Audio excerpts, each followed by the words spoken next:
At a crowded family dinner, I gripped the edge of the linen tablecloth and gasped that the baby was coming.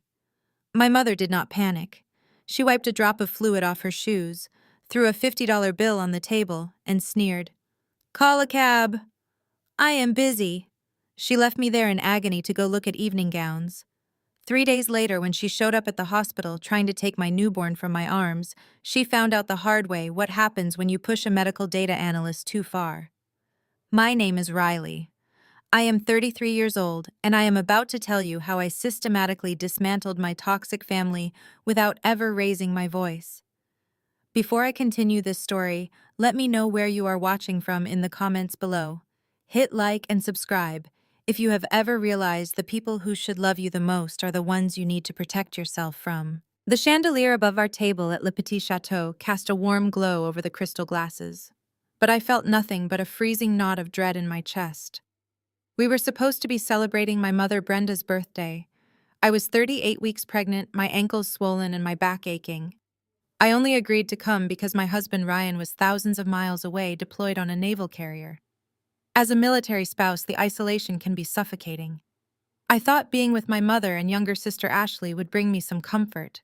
I was completely wrong. Ashley was showing off pictures of expensive dresses on her phone.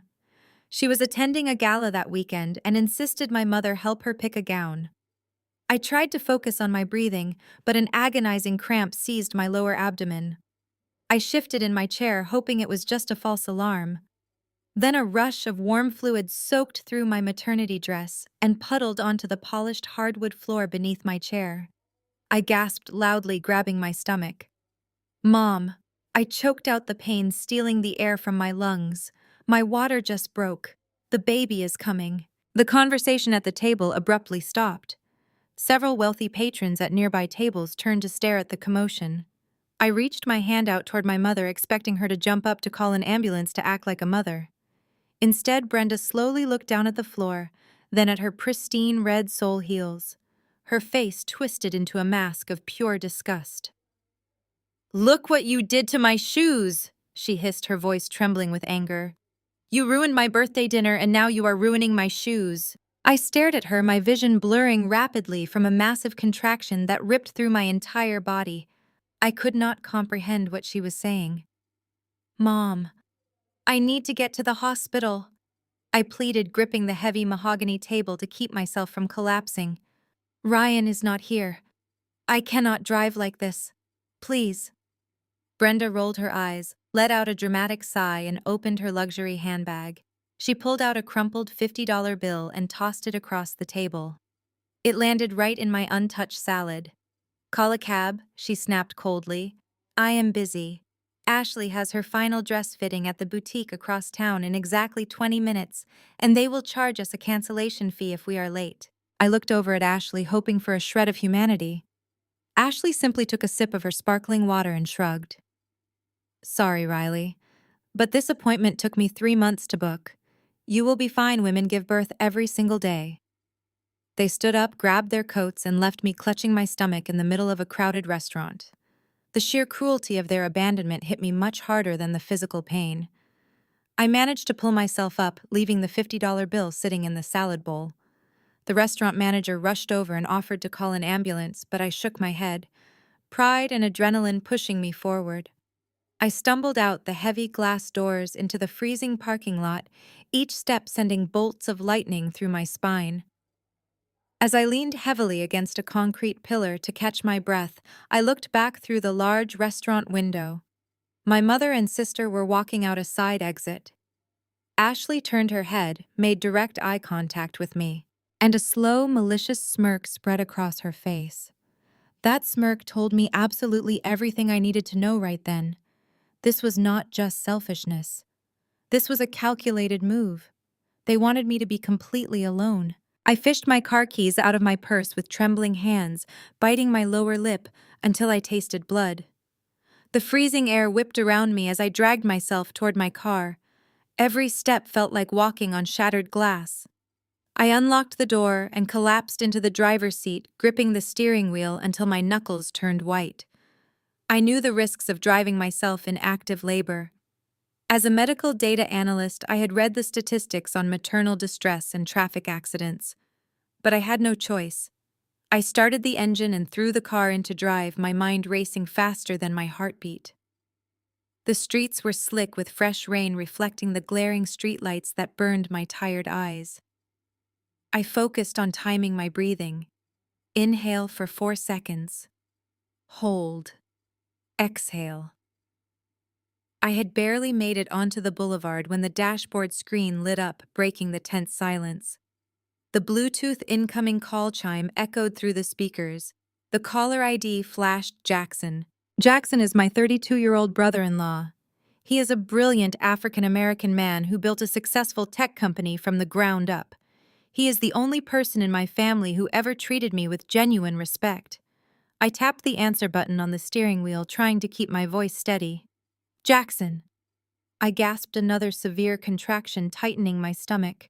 I cannot really talk right now. Riley, thank God you answered. Jackson shouted over the speakers, his deep voice cracking with pure panic. The sound of screeching tires echoed through his end of the line. Are you okay? Where are you right now? I blinked, confused by his frantic tone. I am driving, I managed to say, gripping the wheel harder. My water just broke at the restaurant. I am heading to the hospital alone. Jackson let out a sound that was half sob, half sigh of relief. Okay, listen to me. I am on the highway right now trying to get back from the city. Ashley just called me crying hysterically. She said she went into early labor at dinner, and your mother is rushing her to St. Jude Hospital. She told me you were fine and took an Uber home because you did not want to deal with family drama. The words hung in the cold air, freezing the blood in my veins. The physical contraction tearing through my body suddenly felt completely insignificant compared to the absolute horror washing over my analytical brain. What did you just say to me? I whispered, my voice barely audible over the hum of the engine. She is in labor. Riley Jackson repeated, his panic escalating again. The baby is coming early. They are at St. Jude. I am pushing 90 miles an hour trying to get there. Just tell me you are safe so I can focus on getting to my wife.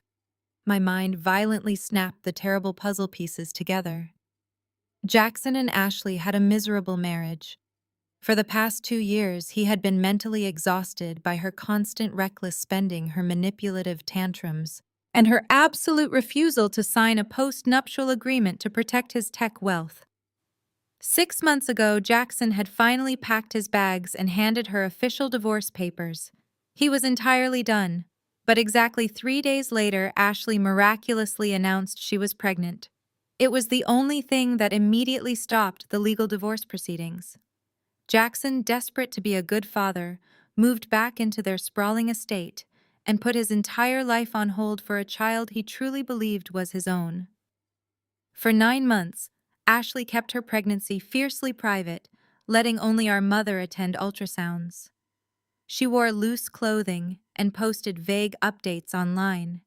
And now, on the exact night my water broke, she was claiming to be in labor at St. Jude Hospital, the exact facility where my maternity file and insurance were registered. I stared at the dark road, Ashley's malicious smirk burning behind my eyelids. She left me alone intentionally. They needed me out of the way. They needed a baby, and they were planning to use my medical records to steal one.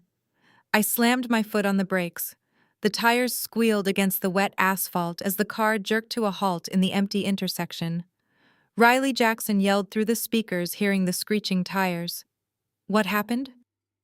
Are you okay? I took a shaky breath, the betrayal transforming into pure rage. Jackson, I said, my voice dropping to a mechanical calm. Turn your car around. What are you talking about? He demanded. My wife is having my baby. I stared at the glowing red traffic light above me. No, Jackson, she is not. Because Ashley is not pregnant. The silence on the other end of the line was deafening, broken only by the rhythmic clicking of Jackson's turn signal. Riley, what are you saying? He stammered, his voice laced with confusion and rising fear. You are in active labor right now. You are delirious from the pain. I am a data analyst, Jackson. I snapped back, my voice gaining a terrifying clarity despite the searing agony radiating from my spine. I look at patterns for a living. Think about it objectively. Has anyone besides my mother actually attended a single ultrasound appointment with Ashley? Have you ever felt the baby kick against her stomach? Has she ever let you come into the examination room with her? I heard Jackson draw a sharp, jagged breath over the speakers. No, he whispered, the denial draining from his voice. She always said her high-risk doctor only allowed one support person because of strict clinic policies, and your mother insisted on being the one to go. My hands squeezed the leather steering wheel so hard my joints ached, and my fingers went numb. They are setting us both up, Jackson. I explained, the horrifying truth clicking into place with undeniable certainty. Ashley has been faking this entire pregnancy for 9 months just to stop you from finalizing your divorce. She desperately needs a baby to secure her claim to your tech company wealth and lock you into a permanent financial arrangement. And tonight, when my water broke at the restaurant, they saw their golden opportunity. They left me there alone on purpose. They knew I would have to drive myself to St. Jude Hospital. They are waiting for me there right now. They plan to use my vulnerable state, drug me up during delivery, and forge the medical paperwork to pass my newborn child off as hers. Jackson let out a sound of pure anguish, the realization hitting him like a physical blow. Oh my God! He choked out, the betrayal crashing down on him. Riley, they cannot do that. That is completely insane. It is not insane. It is a calculated theft, I replied, fighting through another blinding wave of pain. My mother has forged my signature before to steal my college funds. Doing it on medical release forms to secure a multi-million-dollar trust fund for her favorite daughter is exactly what she would do. You need to pull your car over right now, Jackson pleaded, his voice breaking with genuine terror for my safety. Call an ambulance immediately. If you go to St. Jude, they will corner you and manipulate the hospital staff. I am turning my car around to come get you. Do not go to that hospital. A massive contraction hit me so hard, my vision briefly tunneled, turning the streetlights into blurred streaks of yellow. The pain was a violent ocean threatening to pull me under, but the fierce primal instinct to protect my unborn daughter burned much hotter than the physical agony. I looked up through the rain-streaked windshield. Just a quarter-mile ahead was the highway exit for St. Jude Hospital. I knew if I took that ramp, Brenda and Ashley would intercept me at the emergency doors. They would play the role of the frantic family, claim I was hysterical, and take total control of the situation. I would be trapped in a sterile bed, unable to fight back against their lies. I absolutely refused to let my child be born into their toxic web of deceit. I refused to be the helpless victim in their twisted game. I checked my rearview mirror and slammed my foot hard on the accelerator. I gripped the wheel tight and violently swerved across 2 lanes of heavy highway traffic. Horns blared angrily all around me, tires splashing through deep puddles of water as I cut off a massive delivery truck, but I did not care. I missed the exit for St. Jude entirely and merged onto the interstate heading south. Jackson heard the blaring horns through the Bluetooth connection. Riley, what are you doing? He yelled in sheer panic. Where are you going? I am taking control of the board. I gritted out, my breathing heavy and rapid. They think I am weak because I am alone. But they forgot exactly who my husband is. I pushed the speedometer higher, the engine roaring loudly as I sped down the dark, slick highway. I am not going to a civilian hospital where my mother can just walk through the automatic doors, I told Jackson, my voice turning to pure steel. I am heading to the Joint Military Medical Center. Ryan is a senior commanding officer, and my military dependent identification grants me full access to the base. The entire facility is located on a highly secure federal installation. It is a literal fortress. They have heavily armed guards at the gates, strict biometric checkpoints, and military police constantly patrolling the medical wards. My mother and sister cannot even get onto the base without top-tier federal clearance. I am going to have this baby behind heavily armed walls where they can never reach me. As I sped toward the massive guarded military complex, I knew one thing for certain. The war had just begun. I slammed the brakes as my sedan careened into the brightly lit emergency drop-off zone of the Joint Military Medical Center. The front bumper bumped hard against the concrete curb, jarring my spine, but I was finally here. The blinding security floodlights washed over my windshield, casting stark shadows across the dashboard. Almost instantly, two heavily armed military police officers sprinted toward my vehicle, their tactical boots pounding loudly against the wet pavement. They saw my face, pale, dripping with cold sweat, and contorted in absolute agony.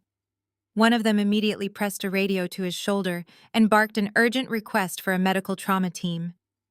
"Ma'am, stay exactly where you are," the officer commanded, his tone authoritative, but incredibly reassuring. He pulled open my driver's side door just as another brutal contraction ripped through my abdomen, forcing a guttural, uncontrollable scream from my throat. The freezing night air rushed into the car cabin as the officers carefully helped me unbuckle my tangled seatbelt.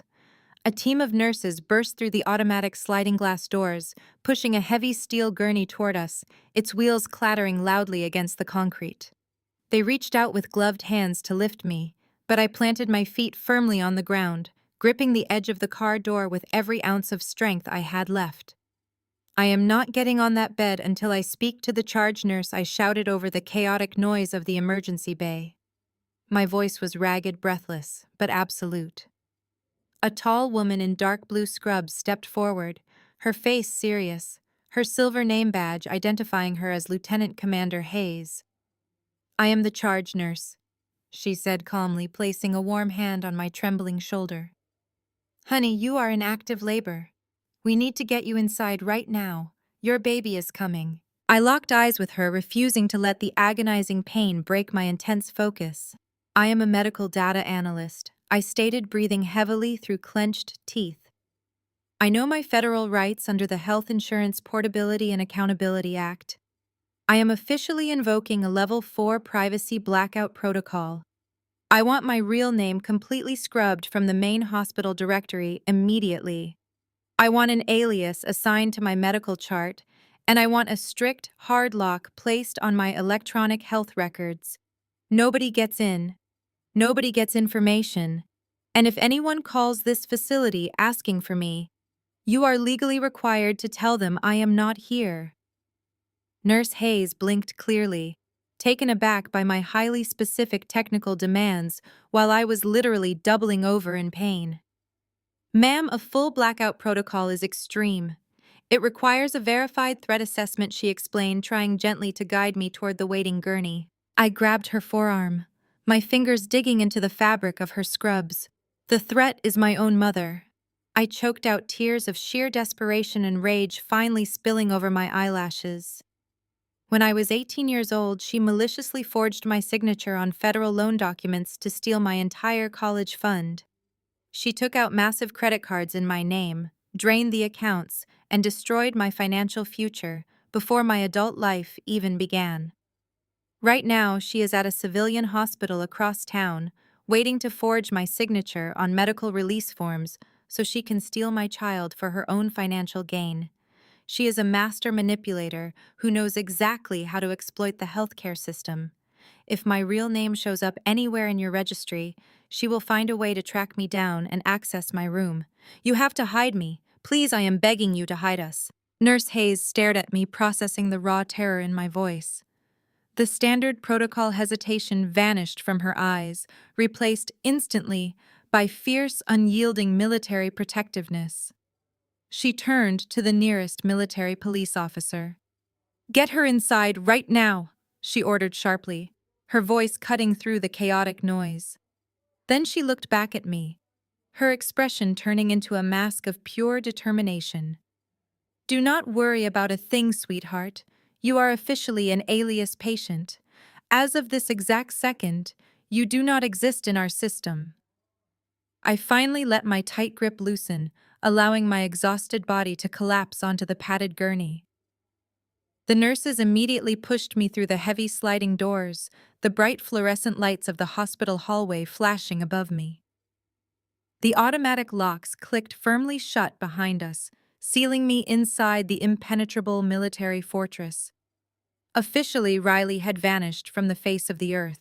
The sterile smell of alcohol and iodine filled my lungs as Nurse Hayes wheeled me into the trauma delivery suite. The heavy metal doors sealed shut with a final resounding thud, isolating me completely from the outside world. I was entirely alone. My husband Ryan was an ocean away serving his country. The woman who gave birth to me was currently plotting to steal my child. The stark reality of my solitude could have easily broken me right then and there. But as another brutal contraction ripped through my abdomen, ripping a raw scream from my throat, I did not feel sorrow. I felt an overwhelming burning rage. That rage became my absolute anchor. The medical team worked with military precision. Wires were attached to my chest. Monitors beeped rhythmically in the background, and an intravenous line was swiftly inserted into my vein. The pain was an ocean threatening to drown me. I gripped the cold metal side rails of the hospital bed, my knuckles white, my whole body trembling violently. The fetal monitor suddenly blared a harsh, urgent warning tone. Nurse Hayes leaned over me, her brow furrowed in deep concentration. "Riley, your blood pressure is dropping dangerously low," she warned, her voice tight with professional concern. "The stress is putting both you and the baby into distress. We need you to push now. You have to find the strength to push." My vision blurred at the edges, dark spots dancing across the bright surgical lights above me. My exhausted muscles screamed in protest, begging me to just give up and slip into the dark void of unconsciousness. But then my mind flashed back to the restaurant parking lot. I saw my mother staring at her designer shoes with absolute disgust. I saw Ashley looking over her shoulder, a malicious smirk painted across her face as she left me to suffer alone. They thought I was weak. They thought they could easily break me down, drug me up at St. Jude Hospital, and rip my daughter away from me to secure Jackson and his massive tech fortune. They thought I would just roll over and let them destroy my life like my mother had done when I was 18 years old. A primal protective fury ignited deep inside my chest. I locked my eyes onto the ceiling tiles and let out a guttural, feral roar. "I am not letting them win," I screamed, bearing down with every single ounce of strength left in my battered body. I pushed until my lungs burned. I pushed until the monitors screamed. I pushed for the little girl who would never ever know the toxic poison of my bloodline. "One more big push," Riley Nurse Hayes encouraged loudly, her hands expertly guiding the process. "You are doing incredible." I gathered the very last reserve of my energy, squeezing my eyes shut and pushing with a ferocity I never knew I possessed. A sudden massive release of pressure flooded my body, followed instantly by the most beautiful sound I had ever heard in my entire life. A sharp, loud, demanding cry pierced the sterile air of the delivery room. My head fell back against the damp pillow, tears of absolute pure joy streaming down my face. "You have a beautiful, healthy baby girl," Nurse Hayes announced with a warm, genuine smile. She quickly wiped the baby down and gently placed the tiny crying bundle onto my bare chest. I wrapped my trembling arms around my daughter, feeling her rapid heartbeat against my own skin. She was perfect. She had a shock of dark hair just like Ryan, and tiny clenched fists that already looked ready to fight. I pressed my lips to her warm forehead, whispering softly that I would protect her from the monsters of the world. For a few perfect, uninterrupted minutes, the universe consisted only of me and my daughter. We had survived. We had won. The grueling battle of the last few hours faded away into the soft warmth of holding my newborn child. Then the sharp vibration of my burner phone shattered the peaceful silence. I had specifically packed a cheap, untraceable prepaid phone in my hospital bag for absolute emergencies, leaving my regular smartphone completely powered down in my purse to avoid being tracked by my family. The phone buzzed aggressively against the plastic tray table next to my bed. Still holding my daughter close to my chest, I reached over with a shaky hand and grabbed the device.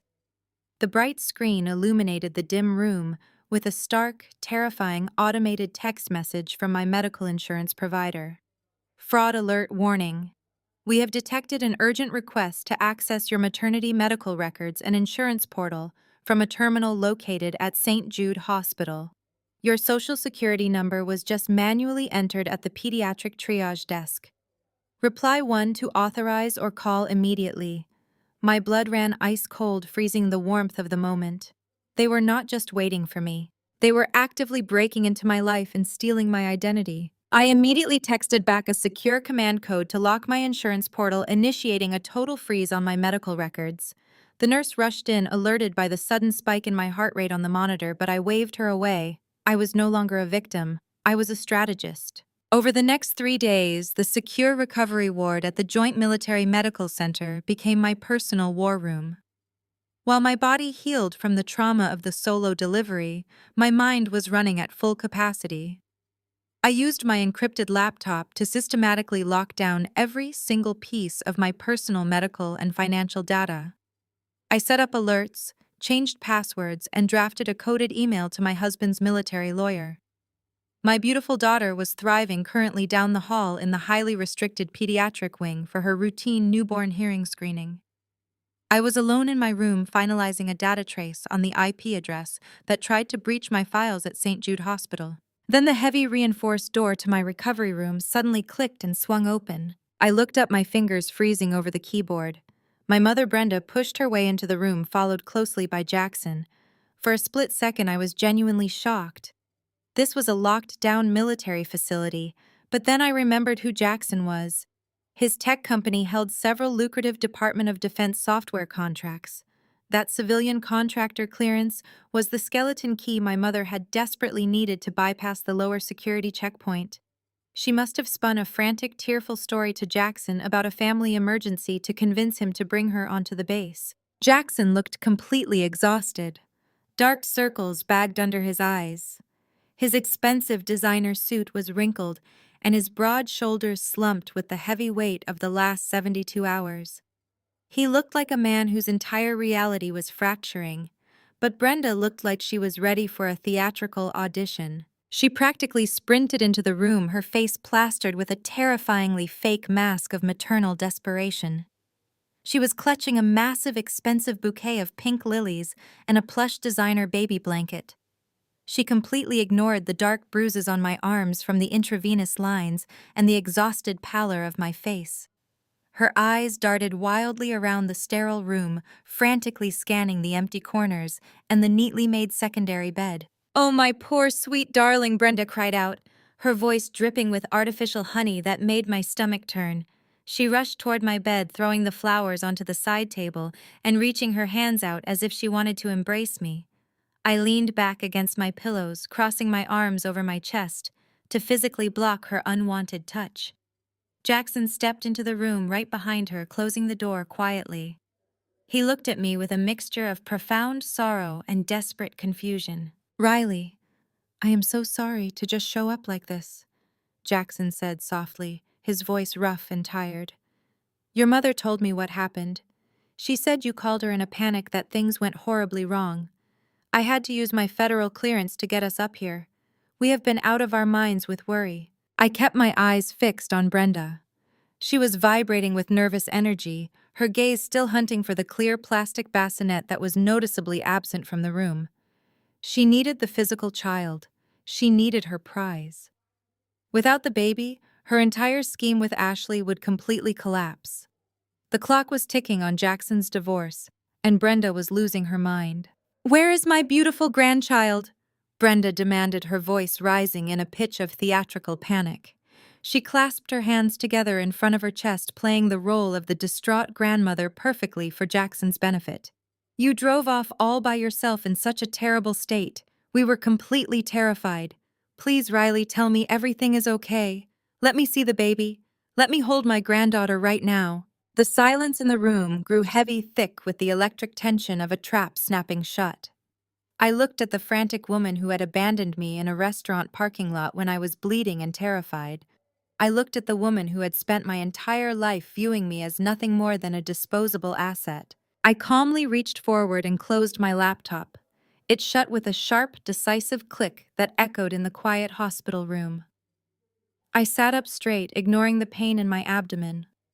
I looked Brenda dead in the eye, my face a mask of chilling apathy, and delivered the exact words I knew would destroy her narrative. "What baby?" The words hung in the sterile air, sharp and unyielding. Brenda physically recoiled, bringing a dramatic hand to her mouth. She let out a loud, theatrical sob that echoed off the bare hospital walls. Jackson stared at me, his brow furrowing in deep confusion. "What do you mean, what baby?" he asked, stepping closer to the bed. "Riley Ashley is in the maternity ward at St. Jude right now, recovering from a traumatic labor. She lost a lot of blood. But your mother said you also delivered that you were in a terrible mental state, and that we needed to come here to sort out the legal paperwork for the child." I kept my expression entirely blank, watching Brenda work herself into a fake frenzy. She turned to Jackson, tears streaming down her carefully powdered cheeks. "I tried to warn you, Jackson," she sobbed, grabbing his arm for support. "I told you she was not in her right mind. She has completely lost touch with reality." Brenda unzipped her oversized designer tote bag with trembling hands. She reached inside and pulled out a thick manila folder, clutching it to her chest as if it were a sacred artifact. "I knew my daughter was too fragile for this," Brenda cried, looking back at me with a face full of faux pity. Jackson Riley did not have a healthy delivery. She suffered a tragic stillbirth. Her mind simply snapped from the grief. She is hallucinating that she has a healthy baby hidden away somewhere in this hospital. My heart slammed against my ribs, but my face remained an impenetrable mask of stone. The audacity of her lie was almost breathtaking. She was attempting to erase my living, breathing daughter from existence right in front of me. Jackson looked like he had been struck by lightning. "A stillbirth." He repeated, his voice dropping to a horrified whisper. "Oh my God. Riley, I am so incredibly sorry. I had no idea." "Do not listen to her, Jackson," I said calmly, my voice steady and completely void of the hysteria Brenda was trying to project onto me. "She is lying to your face." But Brenda was already moving to the next phase of her calculated strike. She opened the manila folder and pulled out a crisp, official-looking document. It was stamped and notarized. She shoved it into Jackson's hands. "Look at it, Jackson," she wept loudly. When Riley realized her baby did not survive, the trauma triggered a complete psychotic break. She knew she was completely unfit to be a mother. She knew Ashley had just delivered your beautiful child across town. In her brief moment of clarity yesterday, she signed this kinship care agreement. She legally surrendered all future maternal rights to Ashley, agreeing that her sister is the only one stable enough to raise a child in our family. Jackson stared down at the paper, his eyes scanning the dense legal text. I could see the exact moment he spotted the signature at the bottom of the page. It was a perfect forgery of my handwriting, a flawless, meticulous copy of the signature my mother had practiced and perfected years ago when she stole my college savings. "She has a history of severe mental instability, Jackson."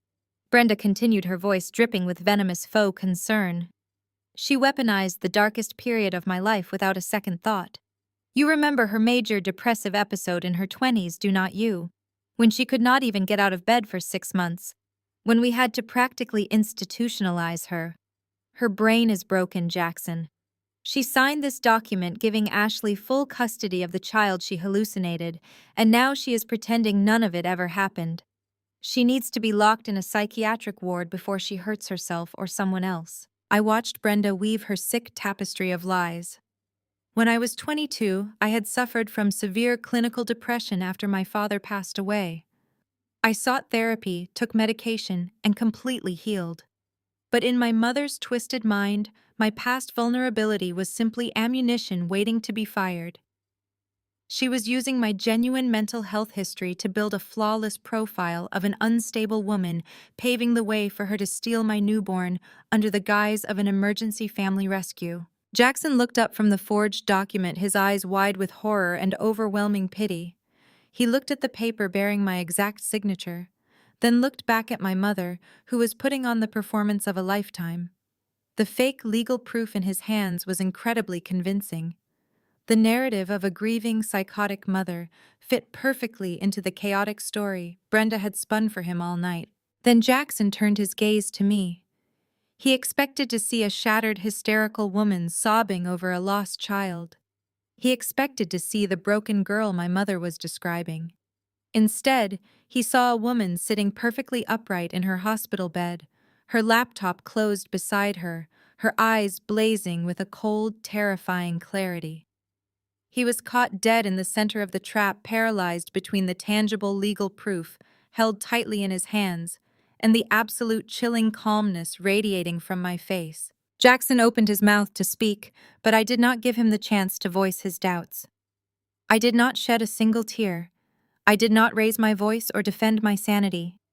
Instead, I reached over to the remote panel clipped to the side of my hospital bed and pressed the red emergency call button 3 times in rapid succession. The shrill alarm echoed down the corridor outside.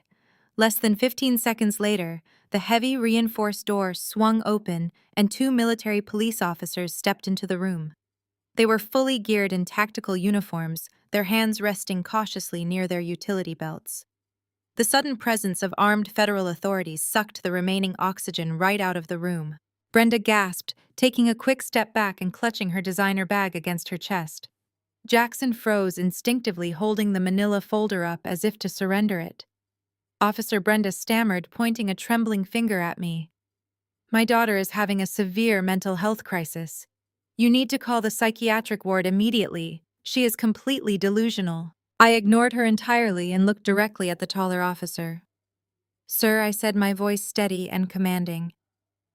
The woman standing next to the bed just presented a forged legal document on a secure military installation.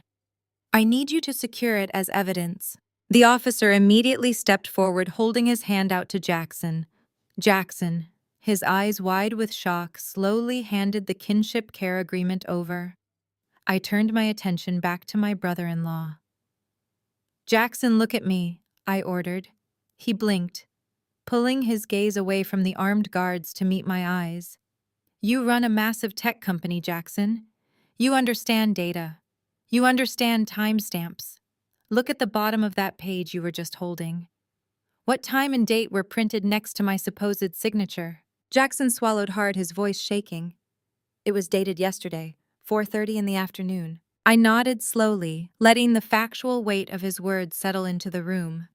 Then I reached for my laptop, opened the screen I had deliberately prepared before they walked in, and turned it around so Jackson could see the brightly lit display.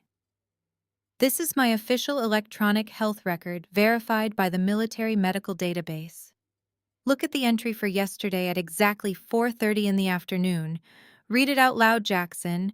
Read the specific medication and the surgical notes." Jackson stepped closer to the bed, leaning in to read the glowing text. His eyes scanned the digital chart, and I watched the color completely drain from his face. At 4:15, the chart says you were administered a heavy spinal anesthesia block for a minor postpartum surgical repair. Jackson read, his voice dropping to a hollow whisper. At 4:30, you were listed as completely sedated and unconscious in the operating theater. I closed the laptop with a sharp snap. "That is correct," I said, my voice echoing in the silent room. At the exact minute I supposedly signed away my maternal rights with a flawlessly steady hand, I was lying unconscious on a surgical table without any motor function from the waist down.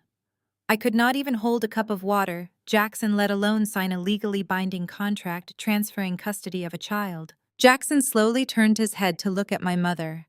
The sheer horror in his eyes was absolute. He finally saw the monster hiding behind the designer clothes and the fake tears. Brenda looked like she had just swallowed broken glass. Her jaw tightened, and she took another step back toward the door, realizing her flawless plan was rapidly falling apart. I was not finished. I looked straight into my mother's panicked eyes, making sure she understood the massive gravity of her mistake.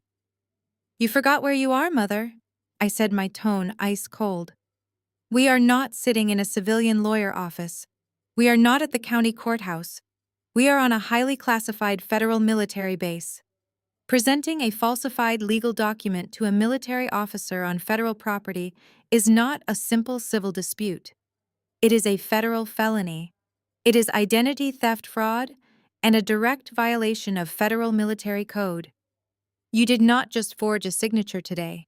You just handed these officers a guaranteed federal prison sentence." Brenda went completely pale.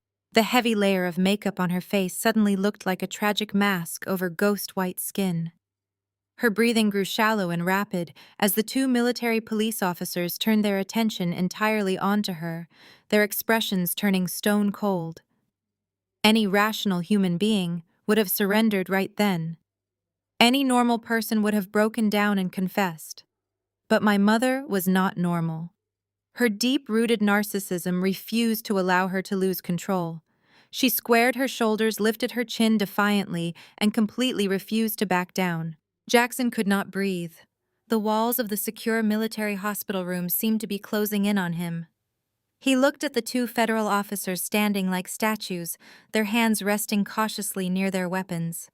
He looked at my mother, whose chin was raised in that sickening display of narcissistic defiance, completely unbothered by the fact that she had just committed a major federal crime. And he looked at me, realizing he was standing right in the middle of a chaotic war zone he did not understand. He took a stumbling step backward toward the heavy reinforced door, his expensive leather shoes squeaking against the polished linoleum floor. "I need air," Jackson muttered, his voice barely a rasp. "I need to call my wife." He practically fled into the sterile, brightly lit hallway, the heavy door clicking shut behind him. Through the small rectangular window in the door, I watched him lean heavily against the painted cinderblock wall. His hands were shaking violently as he pulled his smartphone from his suit pocket and dialed Ashley. I knew exactly how that conversation was going to play out. Ashley had spent years perfecting her role as the ultimate victim, and Jackson was her favorite audience. Jackson pressed the phone to his ear, his chest heaving with panic. Ashley answered on the very first ring. "Jackson, where are you?" she sobbed, her voice echoing through the earpiece loud enough that I could almost imagine it from inside my room. "I am lying here in a hospital bed at St. Jude, and you just disappeared. The doctors are asking for you. Where is my husband?" Jackson squeezed his eyes shut, desperate for a lifeline. "Ashley, I am at the military hospital with your mother and Riley," he pleaded, his voice breaking under the immense pressure. "Ashley, what is going on? Riley is saying the kinship care agreement is a forgery. She just called the military police. They are treating it as a federal crime. Please, you have to tell me the truth. Are you really in labor? Is the baby okay?" A sharp, theatrical gasp came through the phone line, followed by the sound of hysterical, uncontrollable weeping. "How could you even ask me that?" Ashley wailed, launching into a textbook display of manipulative gaslighting. "Jackson, I just went through the most traumatic labor of my life to give you a child, and you are interrogating me based on the lies of a sick woman. Riley is sick, Jackson. She is a jealous, twisted monster. She lost her baby today. Her mind completely snapped from the trauma, and now she is trying to destroy the only good thing we have. She has always hated me because I have the life she desperately wants. She is trying to ruin our family. She is trying to take our baby away because she could not keep her own." Ashley laid it on incredibly thick, her cries sounding so utterly devastated that Jackson felt his heart physically ache. He wanted to be a father more than anything in the entire world. He had put his entire life, his impending divorce, and his hard-earned freedom on hold for the child she carried. The thought that his wife might be executing a monstrous criminal conspiracy alongside her mother was simply too massive for his brain to process all at once. Cognitive dissonance took over his logic. It was so much easier to believe that I was a grieving, jealous sister having a severe psychotic break than to accept that the woman he married was a sociopathic fraud who had manipulated him for nearly a year. "Jackson, please come back to me," Ashley whimpered, delivering the final devastating emotional blow. "I am so scared. I am sitting here bleeding and exhausted. I need the father of my child right now. Do not let her crazy delusions tear us apart." Jackson slowly hung up the phone, wiping a thick bead of cold sweat from his forehead. He took a deep, shuddering breath, trying to push down the overwhelming nausea churning in his stomach. He loved the idea of his unborn child too much to let it go. He pushed open the heavy hospital door and stepped back into my room, The standoff inside had not changed one bit. The military police officers were still waiting for my final command to make an arrest. Brenda was glaring at me with pure venom, silently daring me to cross her. Jackson walked right past her and approached the side of my bed.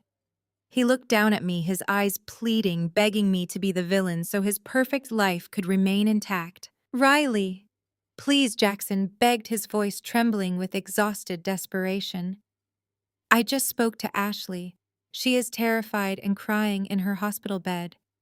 You are grieving, and I cannot even imagine the terrible pain you are going through right now. But you are tearing this family apart over a delusion. You have to tell these officers to stand down. Please, Riley, just stop this madness. Stop this." I did not flinch. I did not offer him a single ounce of sympathy. I reached out and pulled my encrypted laptop back onto my lap. I flipped the screen open, the bright light illuminating my face in the dim room. My fingers flew across the keyboard, pulling up the precise data trace I had been working on before they barged in. I looked up at him, my expression completely void of mercy. "You want madness, Jackson?" I asked, my voice slicing through the air like a sharp scalpel. "Let me show you what madness actually looks like." I held out my hand, demanding the device he was still clutching. "Give me your phone, Jackson. I want to see the ultrasound picture Ashley sent you back in January. The one she claimed was her 20-week anatomy scan when she refused to let you inside the examination room." Jackson looked down at his phone, then up at me, his eyes darting toward the military police officers, watching our every move. He hesitated before unlocking the screen and pulling up his messages. He handed the phone across the bed rail. My fingers brushed his, and I felt how cold and clammy his skin was. His nervous system was crashing. I looked at the brightly lit screen. There it was. A classic black and white sonogram showing the side profile of a developing fetus. To the untrained eye, it looked completely normal. It was the picture that had saved their marriage, the image that had stopped Jackson from finalizing his divorce. I set his phone down next to my encrypted laptop. I turned the screen toward him. "Jackson, my entire career is built on analyzing medical data," I explained, keeping my tone perfectly measured. "Every hospital and clinic uses a highly specific alphanumeric coding system for their imaging files called a DICOM header. It prints basic metadata right along the borders of the ultrasound image. It includes the date, the patient identifier, and the unique facility registry code." I pointed to the blurry white text running along the top edge of the sonogram on his phone. Ashley cropped this photo tightly, but she was sloppy. She left just enough of the top margin visible. "Read those first 5 digits for me, Jackson. The ones right before the date."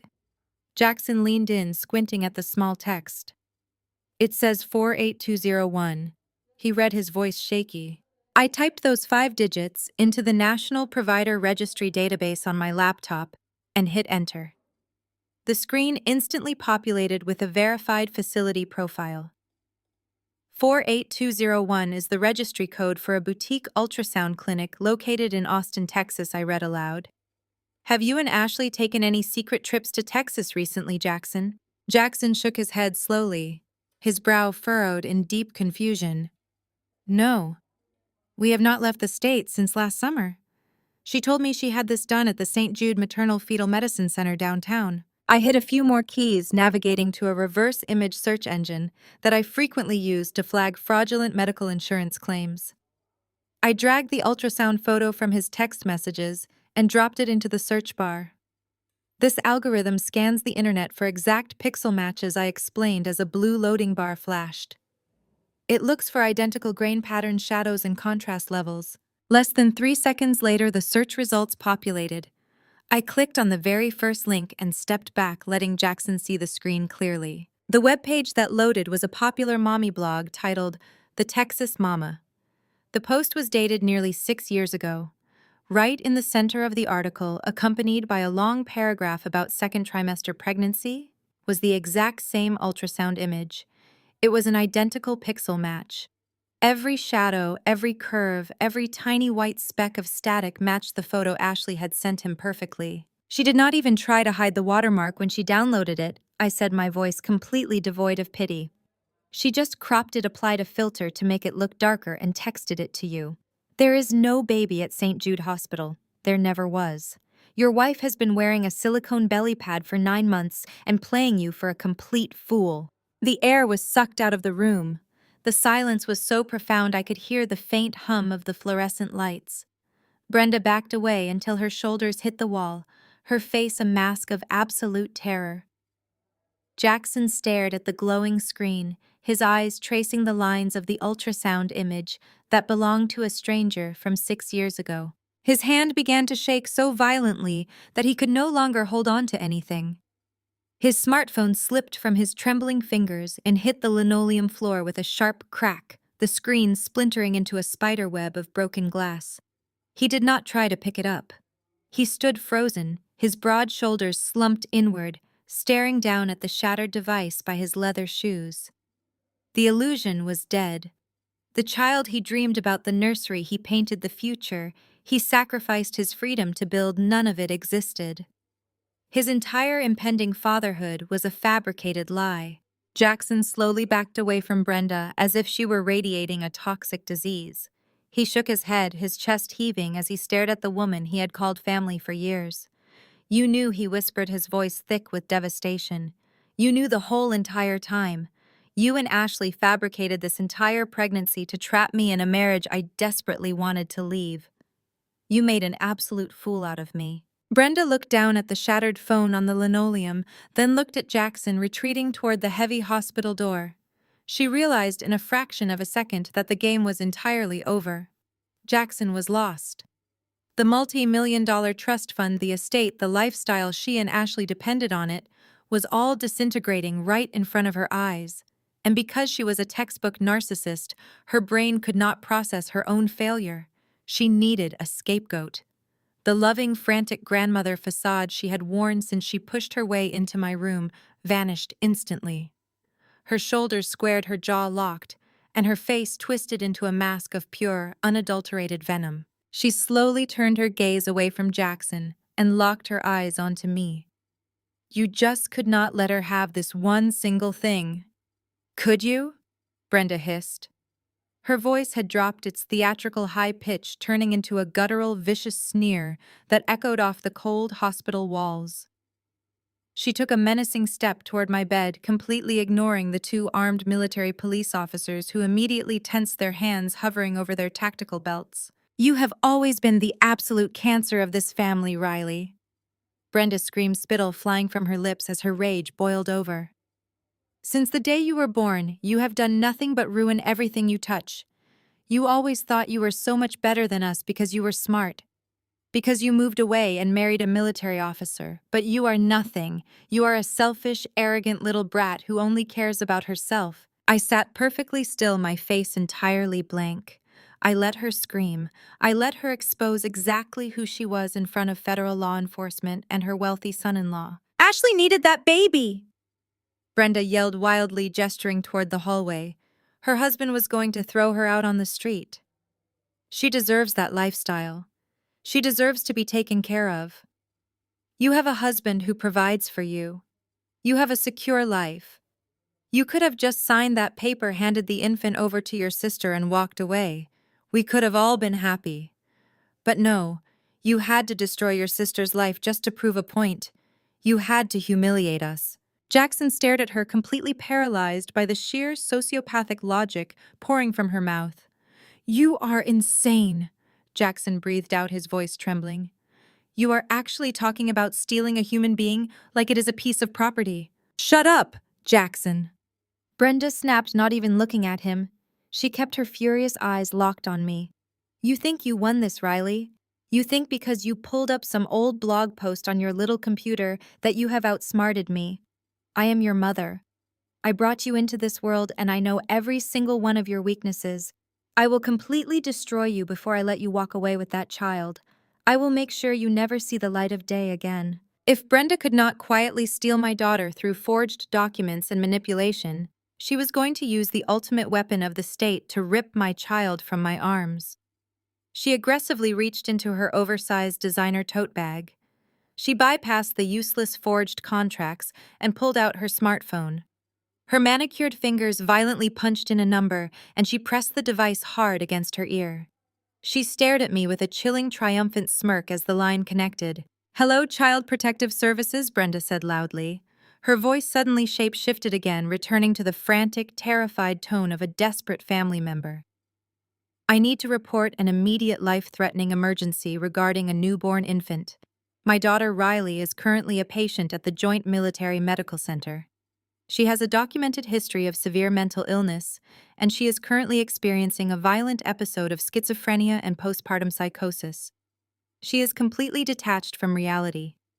She is aggressive, unpredictable, and I have reason to believe she is in active, immediate physical danger to the life of her newborn child.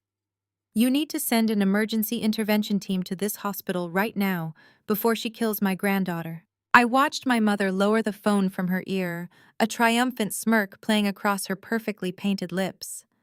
She had used the exact sequence of legal trigger words required to force an immediate institutional response.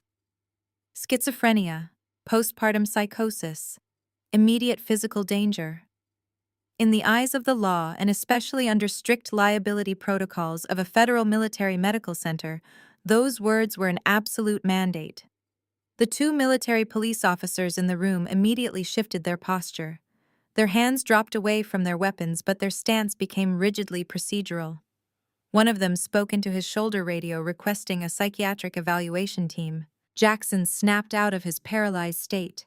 He stepped forward, raising his hands defensively toward the officers. "Wait, you cannot do this," Jackson pleaded, his voice cracking. "You cannot just lock her up based on a phone call. She just gave birth. My mother-in-law is lying to you to cover up a fraud. You have to listen to me." The taller officer stepped squarely in front of Jackson, creating a physical barricade.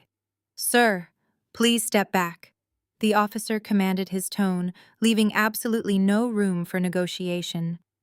"A formal report of immediate threat to a minor has been placed on a federal installation.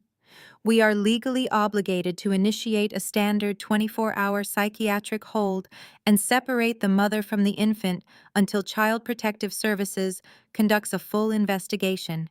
It is out of our hands." Brenda let out a dramatic sigh, pressing a hand to her chest. Thank goodness, she whimpered loudly, though her eyes were locked onto mine with a cold, victorious gleam. "Please make sure my granddaughter is safe. I will stay right here to coordinate with the authorities." I did not scream. I did not thrash against the sheets or beg the officers to believe me. As a data analyst, I understood exactly how algorithms and protocols worked. If I fought back or cried, I would only provide the exact behavioral evidence my mother needed to validate her fabricated claims of psychosis. So I remained perfectly still. I kept my breathing slow and my expression utterly neutral as a team of psychiatric nurses entered the room. They gently but firmly helped me out of the bed, placing me into a wheelchair. Another team of neonatal nurses headed for the pediatric wing to take custody of my daughter. My heart physically ached, but I forced the emotion down. I would not give Brenda the satisfaction of seeing me break. As they wheeled me out into the hallway, Jackson stood against the wall looking completely defeated. He had seen the proof, but the sheer chaos of my mother's counterattack had paralyzed his ability to act. Brenda stood next to him, watching me go. She offered me a small, sickeningly sweet wave. It was the wave of a woman who believed she had won the war. They took me to the psychiatric observation ward on the 4th floor. The room was stark white and entirely barren. There were no sharp edges, no medical equipment, and no windows. A female nurse systematically stripped me of my personal belongings. She took my clothes, my shoes, my encrypted laptop, and my burner phone. I was handed a set of plain gray hospital scrubs and left sitting on the edge of a thin mattress. I was completely isolated. But I was not helpless. A young nurse entered a few minutes later to take my vitals. I recognized her name tag. It was Nurse Hayes, the same charge nurse who had helped me deliver my daughter and initiated the blackout protocol. She looked around the empty room, then looked at me with deep, silent understanding. She knew I was not insane. She had seen me fight through labor with absolute clarity. "Nurse Hayes," I said softly, keeping my voice low. "My mother just filed a false CPS report to steal my child. They took my phone. I need to make one single phone call to secure my defense." Nurse Hayes did not hesitate. She walked over to the door, checked the hallway, and then pulled her personal smartphone from her scrub pocket. She handed it to me, nodding once. "Make it fast," she whispered. I took the phone and rapidly dialed a number I had memorized long ago. It was not the police. It was my husband's personal legal counsel, a man who specialized in aggressive military litigation. The line rang twice before a deep, gravelly voice answered. I sat up straight, a cold smile finally breaking across my face. "Hello, David," I said clearly. "My mother just initiated a fraudulent CPS hold on a military base. I need you here in 10 minutes, and I want you to bring the absolute maximum legal firepower you possess." I handed the smartphone back to Nurse Hayes as the lock clicked. She slipped the device into her pocket and offered a reassuring nod before stepping out. For the next hour, I sat in the silent, windowless room gathering my thoughts and organizing my mental arsenal. I knew exactly what was happening in the administrative offices 2 floors below me. The Child Protective Services investigator, a seasoned woman named Miss Higgins, had arrived on the base. I was not in the room to witness it, but my military attorney David later secured the lobby security footage, and the performance my family put on was nothing short of an Academy Award-winning spectacle. Ashley had sprinted out of St. Jude Hospital the second she realized military police were involved. She arrived at the base in a wheelchair pushed by my mother. To sell the illusion of a woman recovering from labor, Ashley was wearing oversized sweatpants and a highly realistic medical-grade silicone postpartum belly pad under her shirt. She looked exhausted and perfectly cast for the role of the victimized sister. When Miss Higgins approached them in the waiting area, Brenda burst into rehearsed tears. She clutched the investigator's hands, weaving a horrifying narrative about my supposed lifelong battle with severe mental illness. They did not just lie about my current state. They rewrote our family history. Brenda and Ashley systematically projected every single one of Ashley's teenage crimes directly onto me. My mother sat in that lobby and wept as she told the investigator that I was a pathological liar who had failed out of 3 different high schools.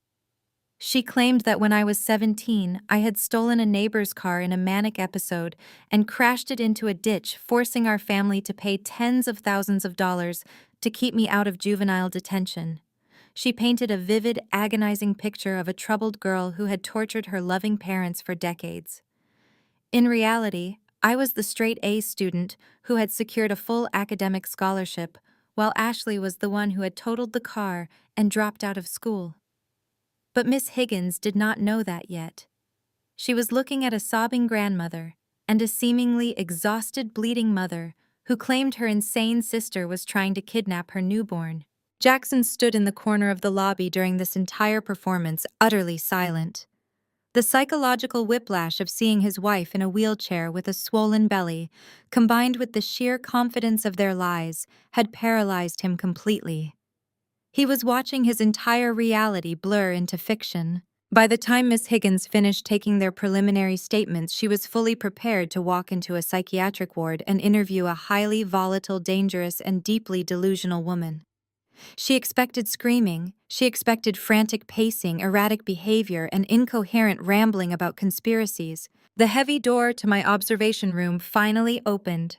2 military police officers escorted me down the hall to a formal, sterile interrogation room.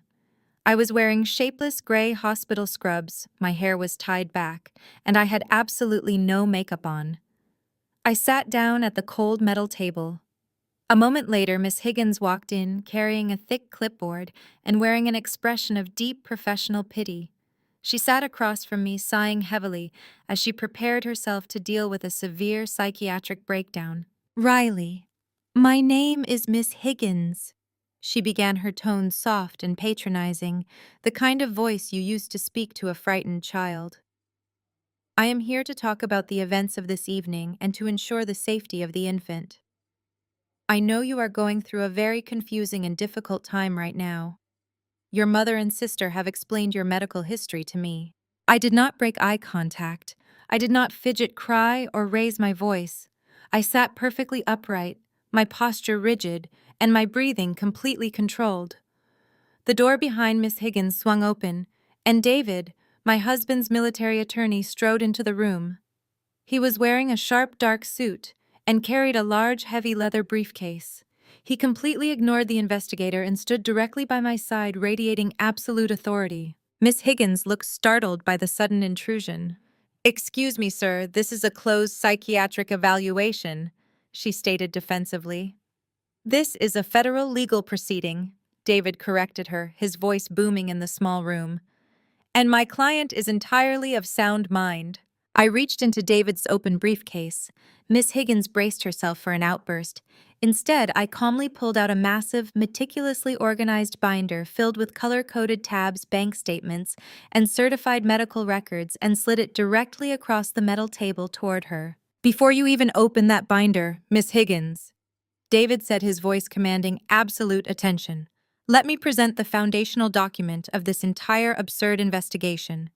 He reached into his leather briefcase and pulled out a thick, sealed envelope bearing the official crest of the United States Department of Defense. He tossed it onto the cold metal table, where it landed with a heavy, authoritative thud right next to my binder. "That is a comprehensive psychological evaluation of my client," David continued. "It was conducted exactly 3 hours ago by the Chief of Psychiatry for this military installation. Not only does it declare Riley to be in perfect mental health, it specifically notes her exceptional cognitive clarity and emotional regulation under extreme postpartum duress." Miss Higgins blinked, her professional, patronizing demeanor faltering. She reached for the envelope, breaking the seal and scanning the first few pages. As her eyes darted across the official military medical letterhead, the deep frown lines on her forehead began to shift from concern to confusion. "But her mother and sister," she stammered, looking up at me. "They were so adamant. They provided a detailed history of your manic episodes. They said you were a danger to your child. They said exactly what they needed to say to weaponize your agency against me," I replied, my voice perfectly level. "My mother is currently facing a federal felony charge for forging a legal custody document on a military base. Because she failed to steal my child with a fake signature, she pivoted to her backup plan. She called you to do her dirty work." Miss Higgins stiffened, clearly offended by the blunt accusation. "Now listen here, Riley," she started, her tone defensive. "We take allegations of child endangerment incredibly seriously. We do not just act as pawns for family disputes." "Then I suggest you look at the evidence," I said, gesturing toward the thick binder sitting between us. "Because you are currently being used as a pawn in a multi-million-dollar financial fraud conspiracy." I reached into the front pocket of the binder and pulled out a small silver flash drive. I set it gently on the table. "As a data analyst, I know that the best high-end restaurants in this city do not just have video surveillance. They have high-definition audio recording at their premium tables for liability purposes. When my mother abandoned me in active labor at Le Petit Chateau, I did not just call a cab. I immediately texted David to legally secure the surveillance data from our table before the restaurant server systems could overwrite it." David pulled a sleek tablet from his briefcase, inserted the flash drive, and pushed the device across the table toward the investigator. "Press play, Miss Higgins," David instructed coldly. Miss Higgins hesitated for a fraction of a second before tapping the screen. The video flickered to life. The footage was crystal clear, showing our table under the warm glow of the chandelier. The audio was pristine, capturing the clinking of crystal glasses and the soft background music. Then the video showed my water breaking. It showed my face contorted in absolute agony as I begged for help. Miss Higgins watched, her eyes widening in horror as the woman crying in her lobby transformed into the monster on the screen. She watched Brenda look down at her designer shoes with pure disgust. She heard the exact cruel tone of my mother's voice as she threw the $50 bill into my salad. "Call a cab," she snapped on the recording. "I am busy." But it was the next sentence that completely destroyed my mother's web of lies. As I stumbled away from the table on the video, the camera captured Brenda leaning in close to Ashley. Her voice dropped to a conspiratorial whisper, but the high-definition microphone picked up every single syllable. "Let her take a cab," Brenda hissed, her face twisted with greed. "If she goes to the hospital alone, they will drug her up, and we can easily get the paperwork signed. We need that baby for Jackson's trust fund." The video ended, cutting to a black screen. The silence in the interrogation room was deafening. I sat perfectly still, watching the investigator process the sheer magnitude of the deception. Miss Higgins stared at the blank screen of the tablet. The blood completely drained from her face, leaving her skin a sickening shade of ash gray. Her hands began to tremble as she slowly looked up from the tablet to meet my eyes. She had been sitting in the lobby, comforting a woman who was actively conspiring to traffic a newborn infant for corporate wealth. "This is not a psychiatric crisis," Miss Higgins whispered, her voice shaking with a mixture of absolute shock and rising professional fury. "This is a massive criminal conspiracy." David leaned forward, placing his hands firmly on the metal table. "The military police are currently drafting the arrest warrants," he stated. "So unless you want Child Protective Services to be implicated in a federal wire fraud and kidnapping conspiracy, I suggest you conclude your evaluation immediately." Miss Higgins did not hesitate. She aggressively slammed her clipboard shut, clicking her pen with a sharp, violent snap.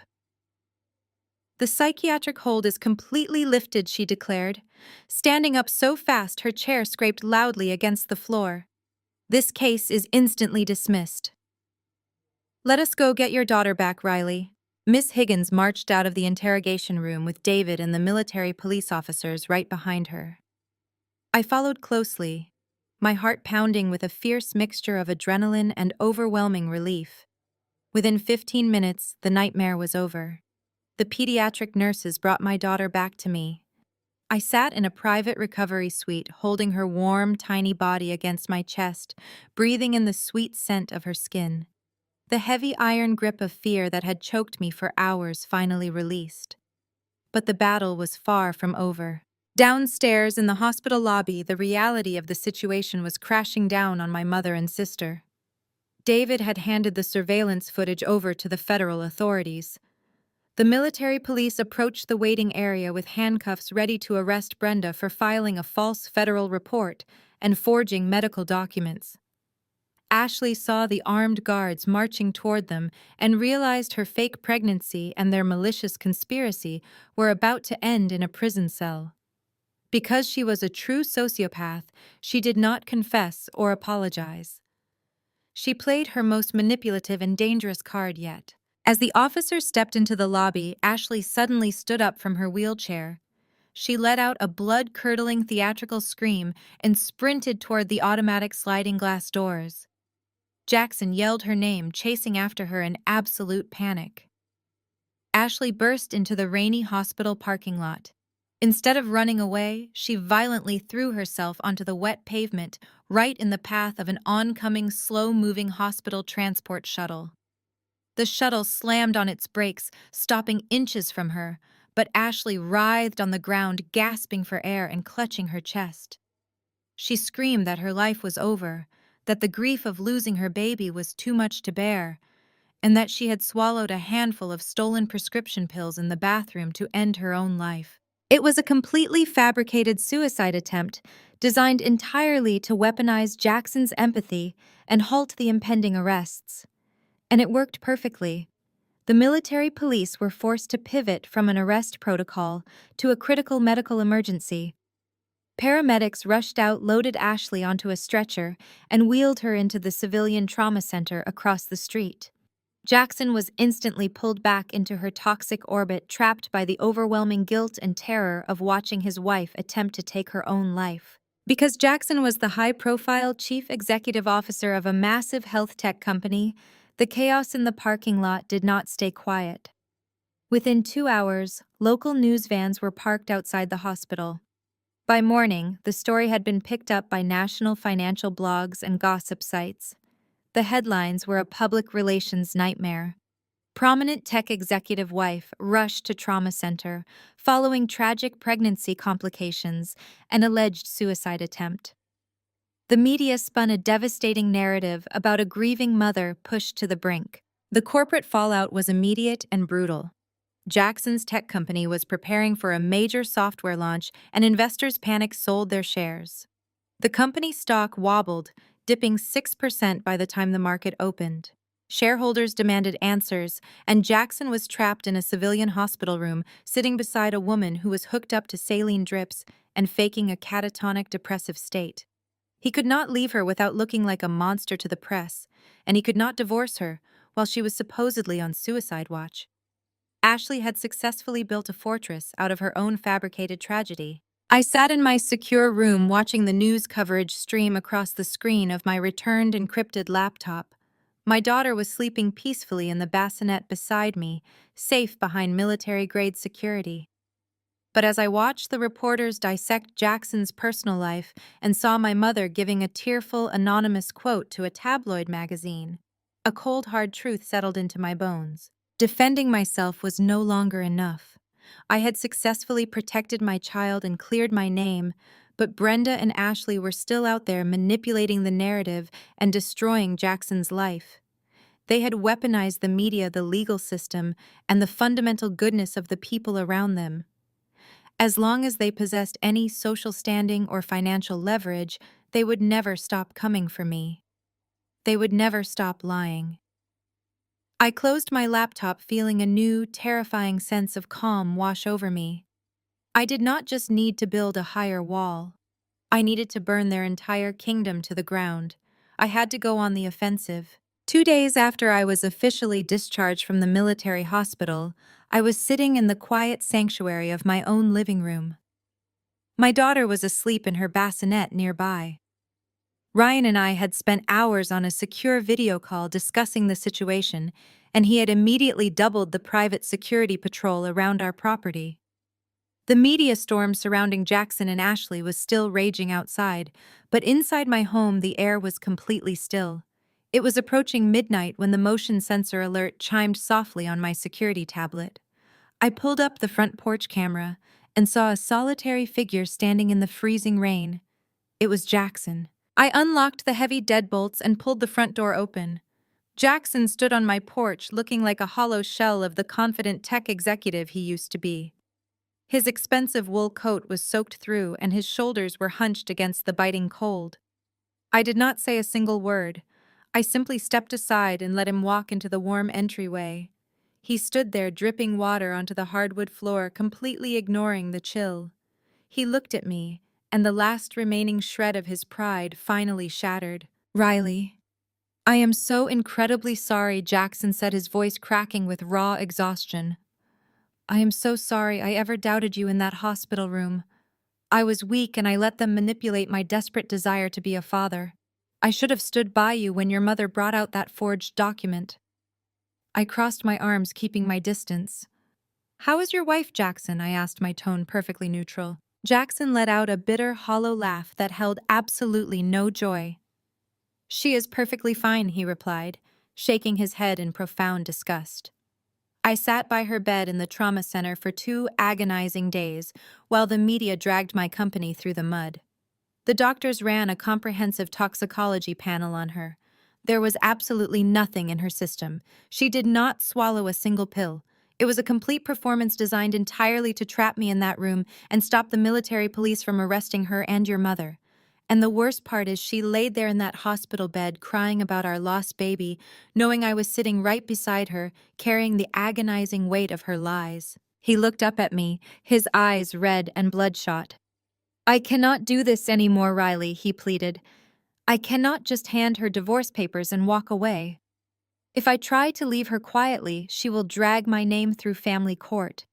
She will use the media to claim I abandoned my suicidal wife after a tragic pregnancy loss. She will destroy my company and my reputation while playing the ultimate victim. I know you understand data. I know you understand how to find the truth. I am begging you to help me take them down." I stared at him, letting the heavy silence stretch between us. I thought about the sheer terror I felt when my mother called Child Protective Services.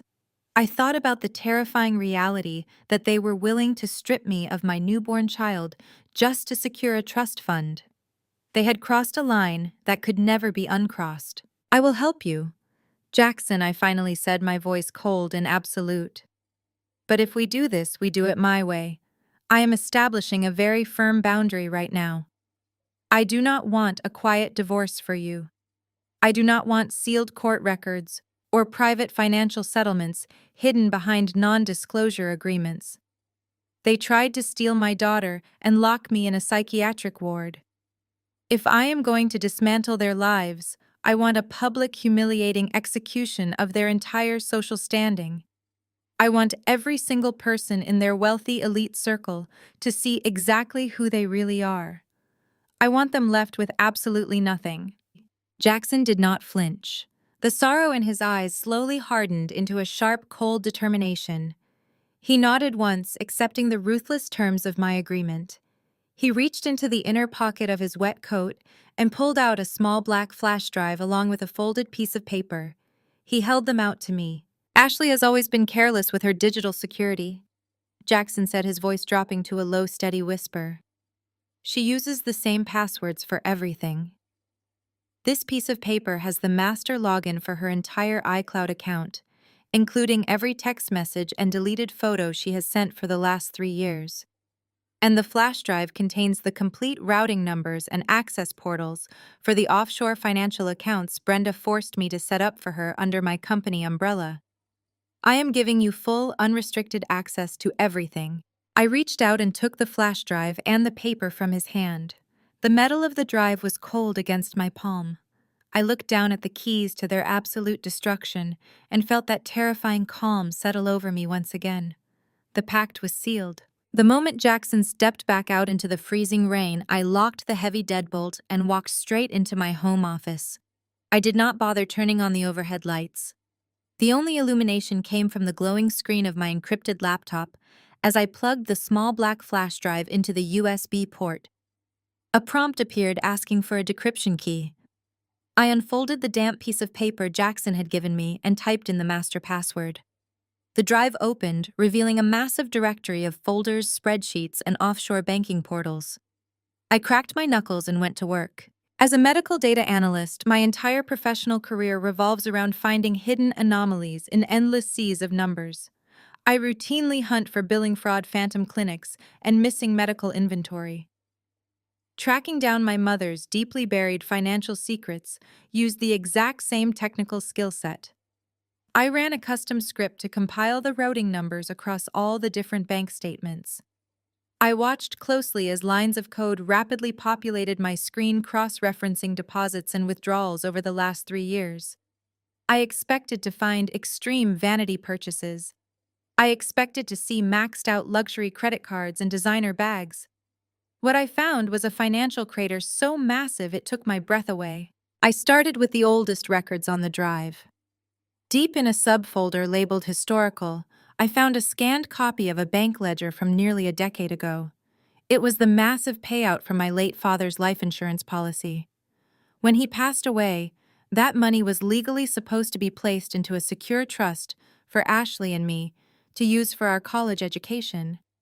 I stared at the screen, my blood running cold, as I traced the digital footprint of that money. Within 24 months of my father's funeral, Brenda had completely drained the account. Every single cent was gone. She had forged my signature to bypass the trust restrictions and funneled the cash into her personal checking account. But the stolen life insurance was just the beginning of her black hole. I opened the files linked to Jackson's tech company. Jackson had generously set up a corporate umbrella account to manage Ashley's extravagant living expenses and pay for my mother's estate maintenance. Brenda had been the primary signatory on that account. Over the past 12 months, the withdrawal velocity had violently skyrocketed. She was siphoning tens of thousands of dollars every single week, using generic memo lines like medical consulting and emergency estate repairs. It was a relentless, desperate bleed of Jackson's wealth. I needed to know exactly where the money was bleeding out. I pulled up an IP tracker and began tracing the offshore wire transfers. The funds did not stay in local banks. They were being bounced through a highly sophisticated digital laundering scheme. The money moved from Jackson's corporate umbrella to a shell company in the Cayman Islands, then fractured into dozens of smaller crypto wallets before finally reassembling in a private offshore account based in Nevada. I ran the Nevada routing number through a specialized financial threat database I occasionally used for hospital security checks. The system flagged the account with a flashing bright red warning banner. The offshore account was a known front for a notorious underground casino network operating out of Las Vegas. It was heavily linked to a violent syndicate of the Russian mafia. I leaned back in my desk chair, the glowing monitor reflecting in my wide eyes. The puzzle pieces violently snapped together, painting a terrifying picture of my mother's reality. Brenda was not just a greedy narcissist trying to maintain her country club status. She was a degenerate, high-stakes gambler drowning in a catastrophic ocean of illegal debt. She had gambled away my father's life insurance years ago, and when that well ran dry, she turned her sights on Jackson's tech fortune. The sudden spike in her massive withdrawals aligned perfectly with the exact month Jackson had first handed Ashley divorce papers. The realization hit me like a physical blow to the chest. Ashley faking her pregnancy was never just about keeping her husband or preserving her luxury lifestyle. It was a desperate, calculated survival tactic for our mother. If Jackson finalized the divorce, the offshore wire transfers would immediately stop. Brenda would lose her personal billionaire ATM, and if the money stopped flowing to Las Vegas, those underground bookies would not just send polite collection letters. They would send violent men to break her legs. The baby they tried to steal from me was never meant to be loved. My daughter was simply a financial instrument. She was the ultimate collateral designed to lock Jackson in permanently before the Las Vegas bookies broke my mother's legs. I showed Jackson the offshore routing numbers the next morning. He sat at my kitchen island staring at the screen as the final pieces of his fractured reality fell into place.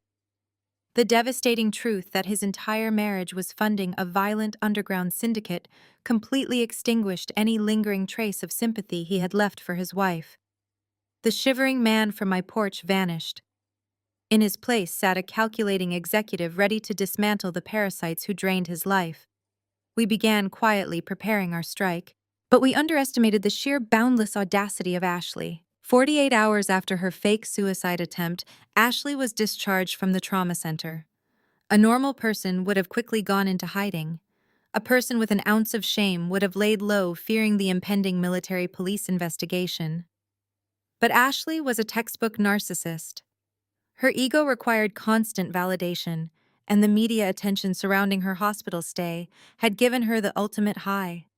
She refused to let the momentum die. Jackson received the notification on his phone while sitting in my living room. He stared at the screen, his jaw clenching so tight I thought his teeth might crack. "She is actually doing it," Jackson whispered, handing the phone to me. "She is going forward with the sip and see." I looked at the digital invitation. It was a lavish evite sent to over 200 of Jackson's wealthiest friends and board members. A sip and see is a traditional high society gathering hosted after a birth to introduce the new baby to the community. It was scheduled for this upcoming Saturday afternoon at Jackson's sprawling estate. But how does she plan to host a baby viewing party without a baby? I asked my analytical mind, trying to process the absolute insanity of her strategy. I scrolled down to the fine print on the invitation, and my stomach churned with pure disgust. Ashley had spun a masterful, tragic narrative. She wrote that due to her traumatic labor, the baby was born extremely premature. She claimed her beautiful newborn was currently fighting for its life in a highly restricted neonatal intensive care unit and could not be brought home for several months. She invited everyone to gather at the estate to support her and Jackson during this devastating time. And then came the grift. At the bottom of the invitation was a link to a private secure portal for a NICU medical fund. She was asking for cash donations. She claimed the specialized treatments were astronomical, and she wanted to build a financial safety net for the child's future care. "She is weaponizing the sympathy of my entire corporate network," Jackson said, his voice shaking with fresh anger. "My investors will easily drop $10,000 each to show full support. She is going to collect hundreds of thousands of dollars in cash and untraceable gifts under the guise of saving a phantom child. She is using my reputation to fund your mother's gambling syndicate right out in the open. Jackson paced the length of my living room. I have to shut it down, he declared, pulling out his phone. I will send a mass email right now. I will tell them the event is canceled due to a family emergency. I will freeze the bank accounts. I cannot let her steal from my friends and colleagues. I stepped directly in his path, forcing him to stop pacing. I reached out and gently pushed his phone down. No, Jackson, I said, my voice dropping to a calm, steady whisper.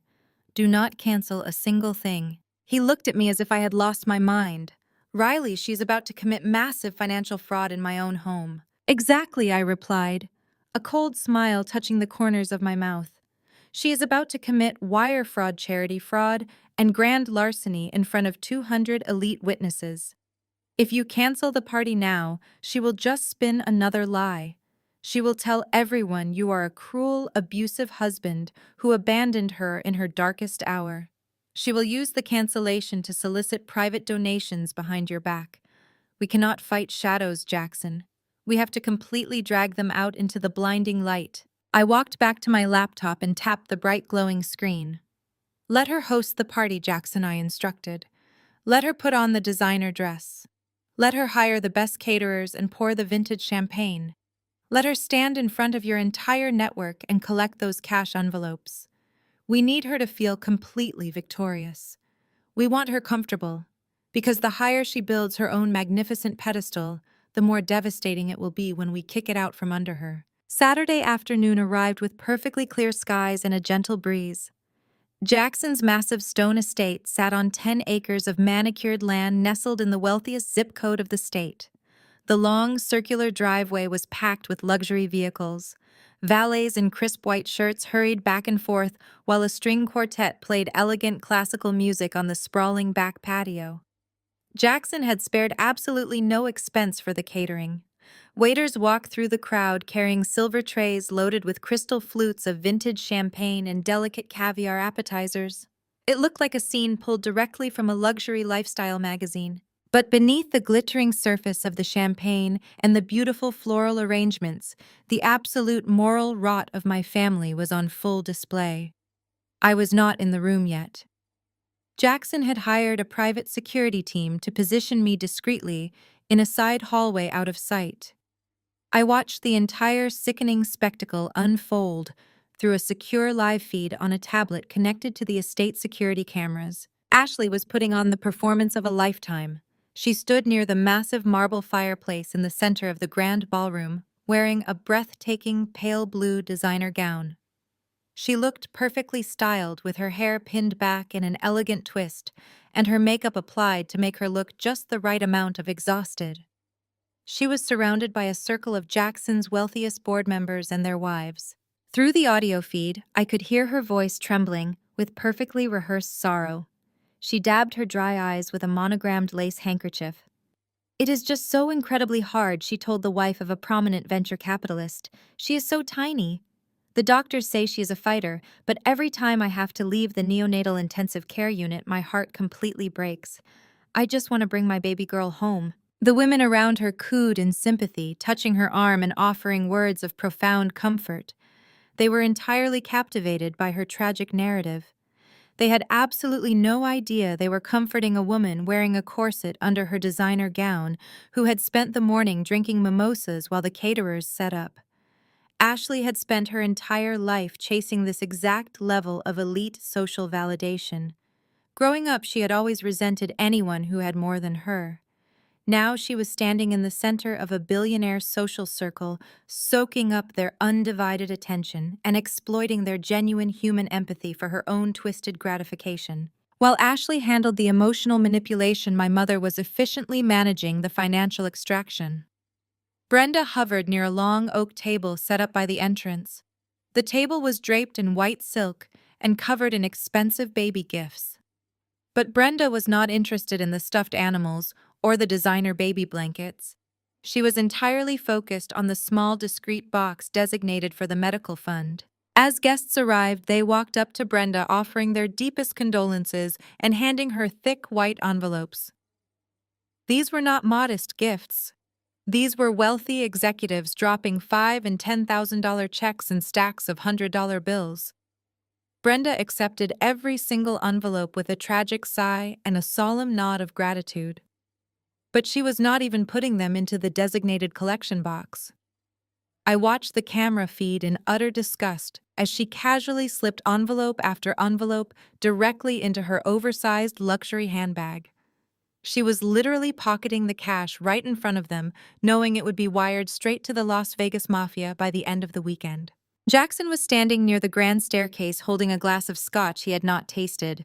He was playing his part perfectly, but I could see the tight clench of his jaw and the rigid tension in his broad shoulders. He was nodding politely as a software developer offered his sympathies, but Jackson's eyes kept darting toward the heavy oak doors at the far end of the ballroom. He was watching his corporate network, his friends and his mentors, being systematically robbed by the two women he had allowed into his home.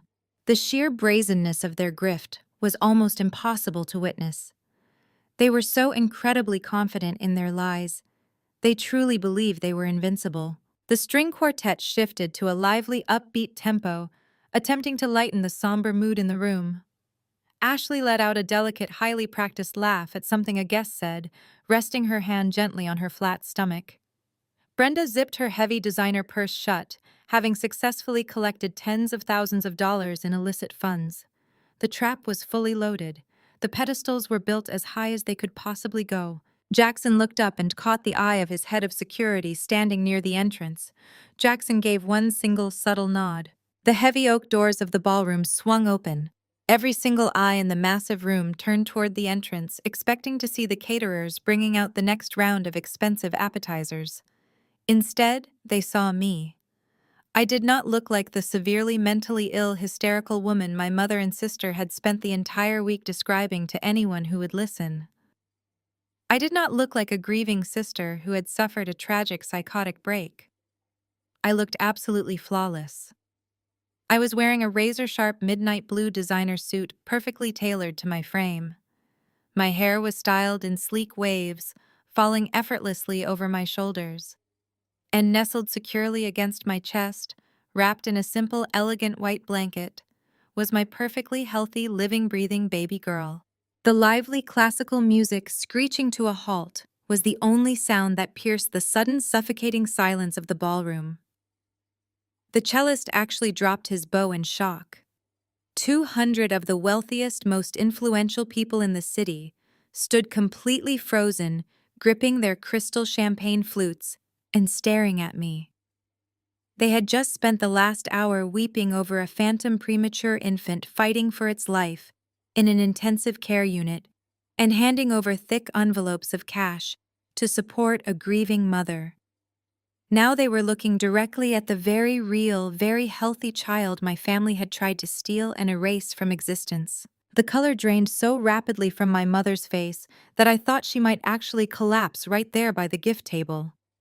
Her manicured hands shook violently, dropping the oversized luxury handbag filled with stolen cash. It hit the polished hardwood floor with a heavy thud, but she did not even notice. For a split second, genuine unfiltered terror flashed in her eyes, but then her desperate narcissistic need to control the narrative kicked into overdrive.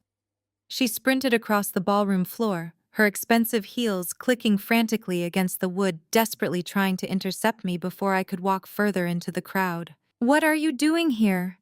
Brenda hissed. Her voice kept in a tight, venomous whisper as she stepped directly into my path, attempting to physically block me from the view of the elite guests. "You need to turn around and leave right this second, Riley. How did you even get past the front security gate? You are trespassing on private property, and if you do not walk out that door immediately, I am calling the police and having you arrested for harassment. You are sick. You belong in a locked hospital ward." I did not stop walking. I did not raise my voice or show a single ounce of intimidation. I simply kept my gaze fixed forward, forcing her to stumble backward in her heels to avoid colliding with me. "You are not calling anyone mother," I replied, my voice echoing slightly in the dead silent room, carrying just enough volume for the front row of guests to hear every word. "Jackson invited me. This is his house. and I thought it was only appropriate that I bring the guest of honor to her own sip and see party. Across the room, standing by the grand marble fireplace, Ashley realized her perfectly constructed world was collapsing in real time. Her eyes darted wildly from my calm face to the healthy newborn in my arms, and then to the confused, horrified faces of the wealthy investors surrounding her. The narrative of her tragic premature labor was instantly destroyed just by my physical presence. She could not lie her way out of this with words. The physical evidence was literally breathing in my arms. She needed a massive distraction. She needed to instantly redirect the sympathy of the room back to her before anyone started asking questions. Ashley let out a loud, piercing gasp that echoed off the vaulted ceiling. She pressed the back of her hand to her forehead, swaying dramatically on her feet. "Oh, my chest!" she cried out, her voice fluttering with fake weakness. "The stress is too much for my fragile heart." She closed her eyes and let her knees buckle, executing a flawless theatrical feint directly toward the hard marble hearth. A chorus of panicked gasps erupted from the elite guests. Several people lunged forward to help the supposedly fragile recovering mother, but Jackson was standing right next to her. With lightning-fast reflexes, Jackson reached out and caught Ashley securely by the waist just before she hit the floor. The crowd let out a collective sigh of relief, praising the attentive, devoted husband. Ashley kept her eyes squeezed shut, resting her head against his chest, waiting for him to gently lower her to the ground and loudly call for a doctor. But Jackson did not call for a doctor. He did not ask if she was okay. He looked down at the woman who had manipulated him, lied about a pregnancy, faked a suicide attempt, and used his friends to fund a mafia gambling syndicate. A look of pure, unadulterated disgust washed over his face. He simply opened his arms, stepped back, and dropped her straight onto the hardwood.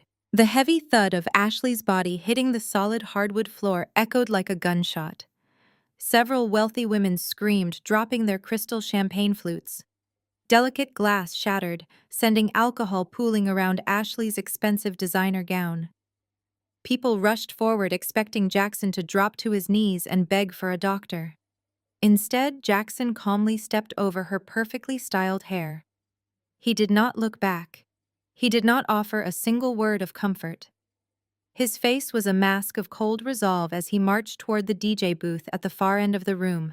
Ashley cracked one eye open, realizing her dramatic feint had failed. She scrambled to sit up, abandoning her fragile act entirely. Her face flushed with panic as she looked around at the bewildered faces of the wealthy elite who were staring at her miraculous recovery with deep suspicion. Before she could formulate a new lie, Jackson reached the booth. He grabbed the microphone and slammed his hand down on the master power switch of the mixing board.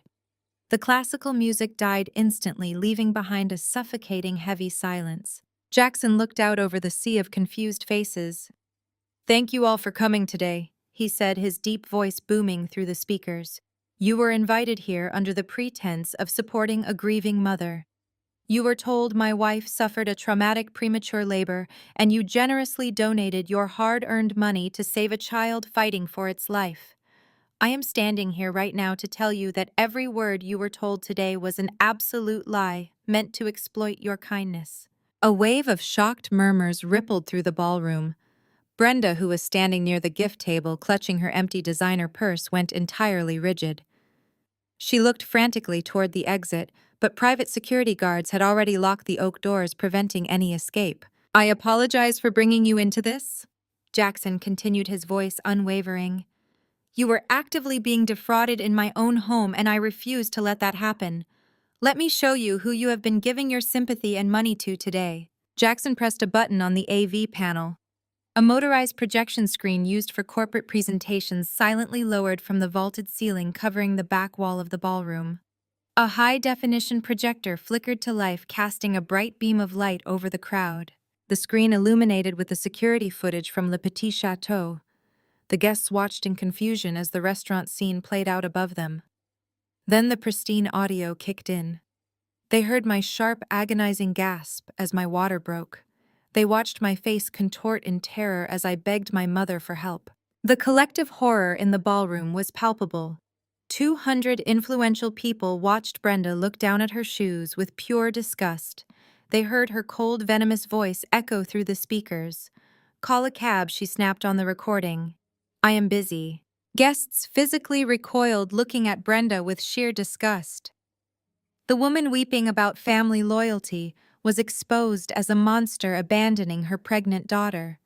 As I stumbled away on the screen, the camera zoomed in and the microphone caught the final devastating whisper. "Let her take a cab," Brenda hissed to Ashley on the screen. "If she goes to the hospital alone, they will drug her up and we can easily get the paperwork signed. We need that baby for Jackson's trust fund." The ballroom erupted. Outraged whispers turned into angry shouts. The venture capitalist wife who had been comforting Ashley stepped away from her as if she were radioactive. Brenda realized her social empire had just been incinerated in front of her eyes. She frantically waved her hands, her face turning a violent crimson. "It is a lie!" Brenda screamed over the chaotic noise of the crowd, her voice cracking with desperate panic. She pointed a shaking finger at the giant screen. "Do not believe a single word of it. That video is entirely fabricated. It is an AI deepfake. Riley works with data. She manipulated the audio to frame me because she is insanely jealous of her sister. She is a psychotic liar trying to ruin us." I gently handed my sleeping daughter to Jackson's trusted head of security, who stepped out from the shadows. I walked smoothly across the polished hardwood floor, my designer heels clicking with absolute authority, until I reached the elevated DJ booth. Jackson stepped aside, handing me the microphone. I looked out at my mother, watching the frantic terror consuming her eyes. "You think I faked that video?" I said, my voice perfectly calm, slicing through the angry murmurs of the crowd. "Fine. Let us look at some real medical records then, shall we?" I calmly turned back to the mixing board and firmly plugged the black flash drive Jackson had given me into the main console laptop. My fingers moved swiftly across the keyboard. "Let me be entirely clear," I announced, my voice projecting over the panicked whispers of the crowd.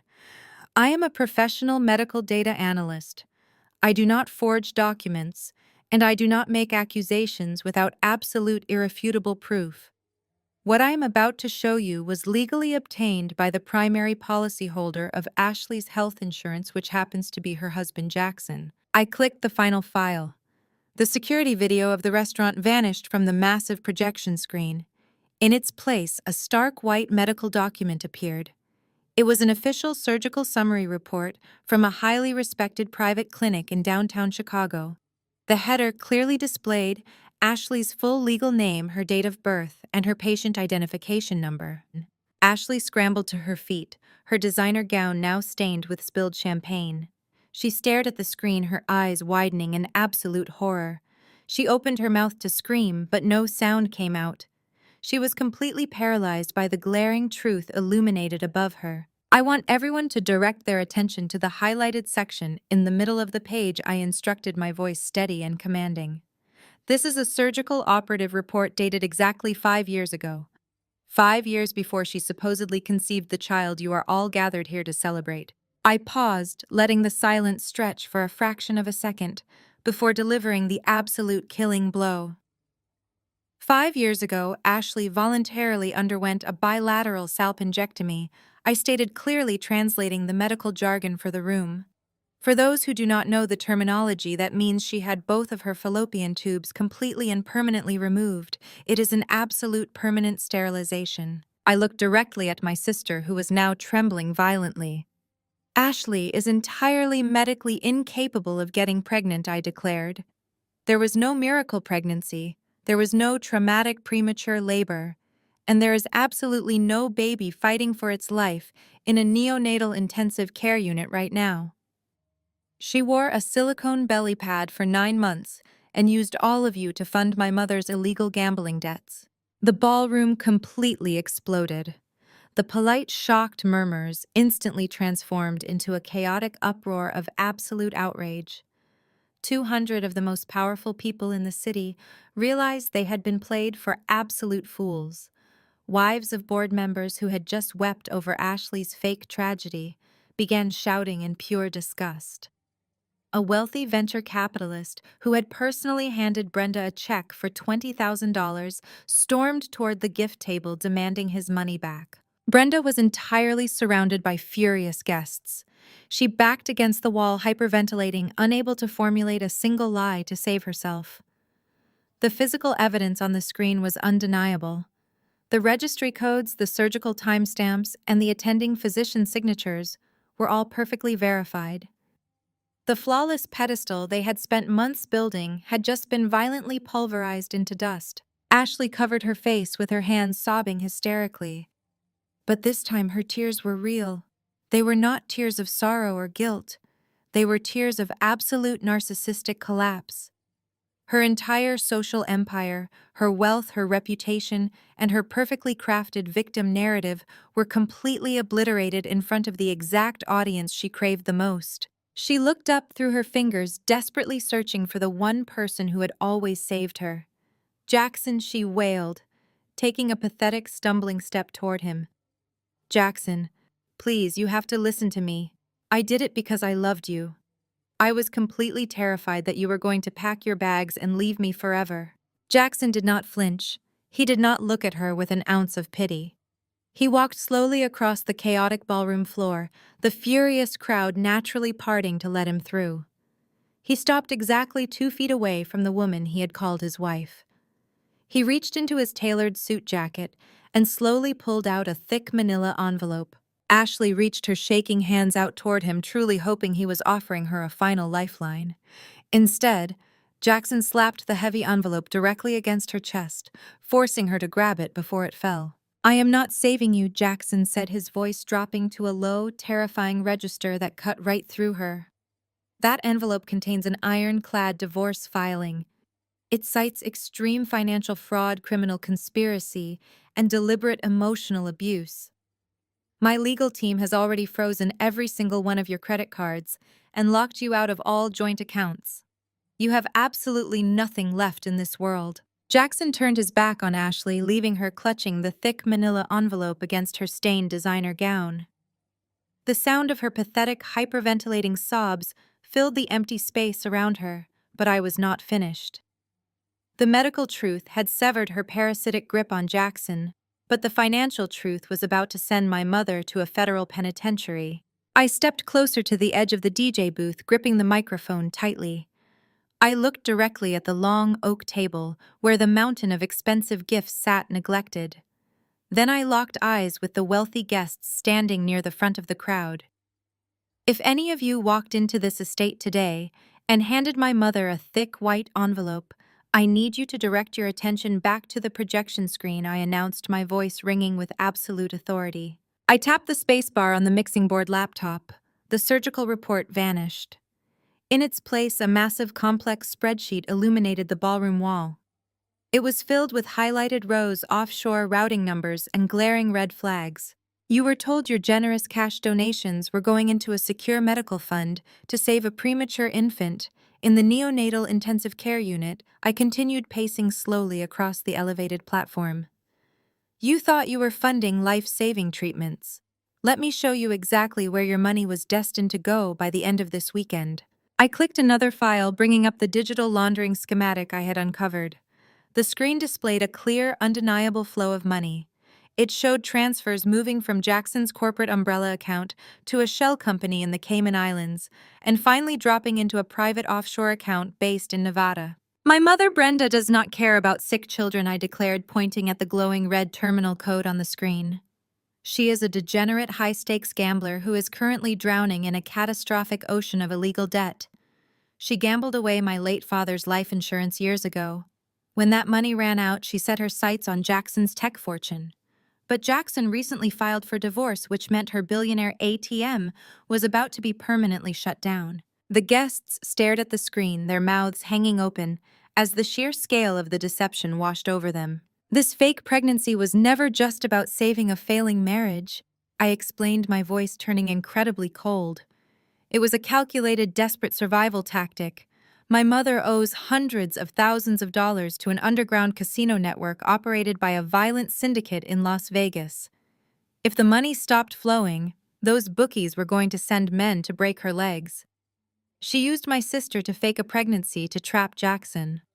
When I went into labor, she tried to steal my newborn to use as a permanent financial hostage. And today, she used your genuine human empathy to collect cash right in front of your eyes. Every single dollar you put into that collection box today was going straight to the Russian mafia to pay off her gambling debts. The silence that followed was heavy, thick, with the terrifying realization of how deeply these elite guests had been manipulated. They were not just scammed, they were unknowingly made accomplices in an illegal money laundering operation. The wealthy venture capitalist who had confronted Brenda earlier stepped forward, his face purple with absolute fury. He pointed a shaking finger at Brenda, who was cowering against the wall. "That is wire fraud," he shouted, his voice echoing like thunder across the ballroom. "That is federal charity fraud and grand larceny." The words triggered a massive shockwave. Other guests began to shout, demanding the police be called immediately. They cornered Brenda, their expensive suits and designer dresses pressing in on her from all sides. The pristine, untouchable social empire she had sacrificed her own daughter to build was actively tearing her to pieces. Brenda looked at the angry mob surrounding her, then looked up at me standing on the elevated booth. Her mind could not process the total catastrophic failure of her reality. The narcissistic delusion shattered completely, leaving behind nothing but pure, unhinged, animalistic rage. Her eyes rolled back with sheer madness. She let out a guttural, terrifying screech that sounded entirely inhuman. She broke through the circle of furious guests, her expensive heels slipping on the spilled champagne, and lunged directly toward the DJ booth. She was not trying to escape. She was aiming straight for me, her clawed hands reaching out violently, desperately trying to rip my sleeping baby right out of my arms. Brenda was entirely feral, her hands curled into claws aiming directly for the blanket wrapped tightly against my chest. I did not flinch or take a step backward. I did not need to. Before her manicured fingers could even graze the fabric of my suit, a dark blur intercepted her path. Jackson moved with a speed and ferocity I had never seen from him before. He grabbed Brenda by the shoulders mid-lunge, his large hands locking onto her silk dress like a vice. With a powerful shove, he threw her backward. Brenda stumbled wildly, her expensive heels catching on the edge of the elevated platform. She crashed hard onto the polished hardwood floor, landing in a tangled mess of silk and spilled champagne right next to where Ashley was still shivering and sobbing. "Stay away from them," Jackson roared, his voice echoing like thunder across the massive ballroom. "Do not ever try to touch her or that child again." His chest heaved as he stood between the DJ booth and the two women on the floor, forming an impenetrable physical barrier. He was no longer the confused, heartbroken husband. He was a man who had completely severed the toxic ties that bound him, and he was actively protecting the only real family he had left. Brenda gasped for air, trying to push herself up. Her perfectly styled hair was a disheveled mess and her face was stained with smeared mascara. "You cannot do this to me," she shrieked, pointing a shaking finger at Jackson. "You owe us. We gave you everything." Jackson looked down at her with absolute cold indifference. "You gave me a nightmare," he replied, chillingly calm, "and I am waking up." Right as the words left his mouth, a sudden intense array of flashing red and blue lights pierced the darkness outside. The bright strobes swept across the massive floor-to-ceiling windows of the estate, casting long, frantic shadows over the terrified faces of the wealthy guests. The deafening wail of police sirens grew louder and louder until it felt like it was shaking the very foundations of the mansion. Tires screeched violently on the circular driveway, stopping directly in front of the grand entrance. Jackson turned his head slightly, looking back at me with a nod of absolute solidarity. He had not just frozen the bank accounts. The moment I showed him the offshore routing numbers on my laptop, he quietly handed my entire encrypted financial dossier over to the Federal Bureau of Investigation and the local organized crime fraud units. The trap was not just a social humiliation, it was a perfectly executed legal guillotine. The heavy oak doors of the ballroom were suddenly pushed open from the outside. The private security team Jackson had hired immediately stepped aside, lowering their heads in compliance. A dozen armed federal agents stormed into the grand room. They wore dark tactical windbreakers with large yellow letters spelling out FBI across the back. The stark contrast of their heavy combat boots marching across the pristine marble floors of the high society estate was surreal. The wealthy venture capitalists instantly backed away, parting like the Red Sea to give the federal agents a clear path. Nobody wanted to be caught in the crossfire of a massive money laundering bust. The lead agent, a tall, broad-shouldered man, zeroed in directly on the two women sitting on the floor. "Secure the perimeter," he barked into his radio before pointing firmly at my mother and sister. "Brenda and Ashley Wilson do not move a single muscle." Ashley began screaming hysterically, scrambling backward like a cornered animal until her back hit the marble fireplace. "I did not do anything," she wailed, her designer gown soaking up the dirty champagne. "It was all her idea. My mother made me do it. I am the victim." Brenda stared at her golden child in absolute shock, betrayed by the very daughter she had sacrificed everything to protect. But the federal agents did not care about their pathetic family dynamics. Two agents grabbed Brenda by the arms, hoisting her roughly to her feet. Another pair hauled Ashley up, pinning her arms behind her back. "You have the right to remain silent," the lead agent declared, his voice echoing over the chaotic sobbing. The sharp metallic click of steel handcuffs snapping securely around their wrists was the loudest sound in the room. They were aggressively restrained in their glamorous evening gowns, their pristine social masks completely destroyed. I looked out over the massive ballroom, watching true justice unfold. 200 influential guests did not dare to look away. Instead, every single person pulled out their smartphone. Camera flashes fired rapidly, illuminating the room as the wealthy elite recorded every single agonizing second of the absolute humiliation. The federal agents practically dragged my mother and sister through the grand foyer of the sprawling estate. Ashley was sobbing hysterically, her expensive designer gown ruined by spilled champagne and the harsh grip of the arresting officers. She begged the wealthy guests to help her, pleading for someone to call her a lawyer, but the elite crowd simply backed away in absolute disgust. Brenda was completely silent now. Her face was frozen in a mask of pale, absolute defeat, as the narcissistic delusion finally broke under the weight of federal handcuffs. The flashing red and blue lights illuminated the heavy rain pouring outside as the massive oak doors were thrown wide open.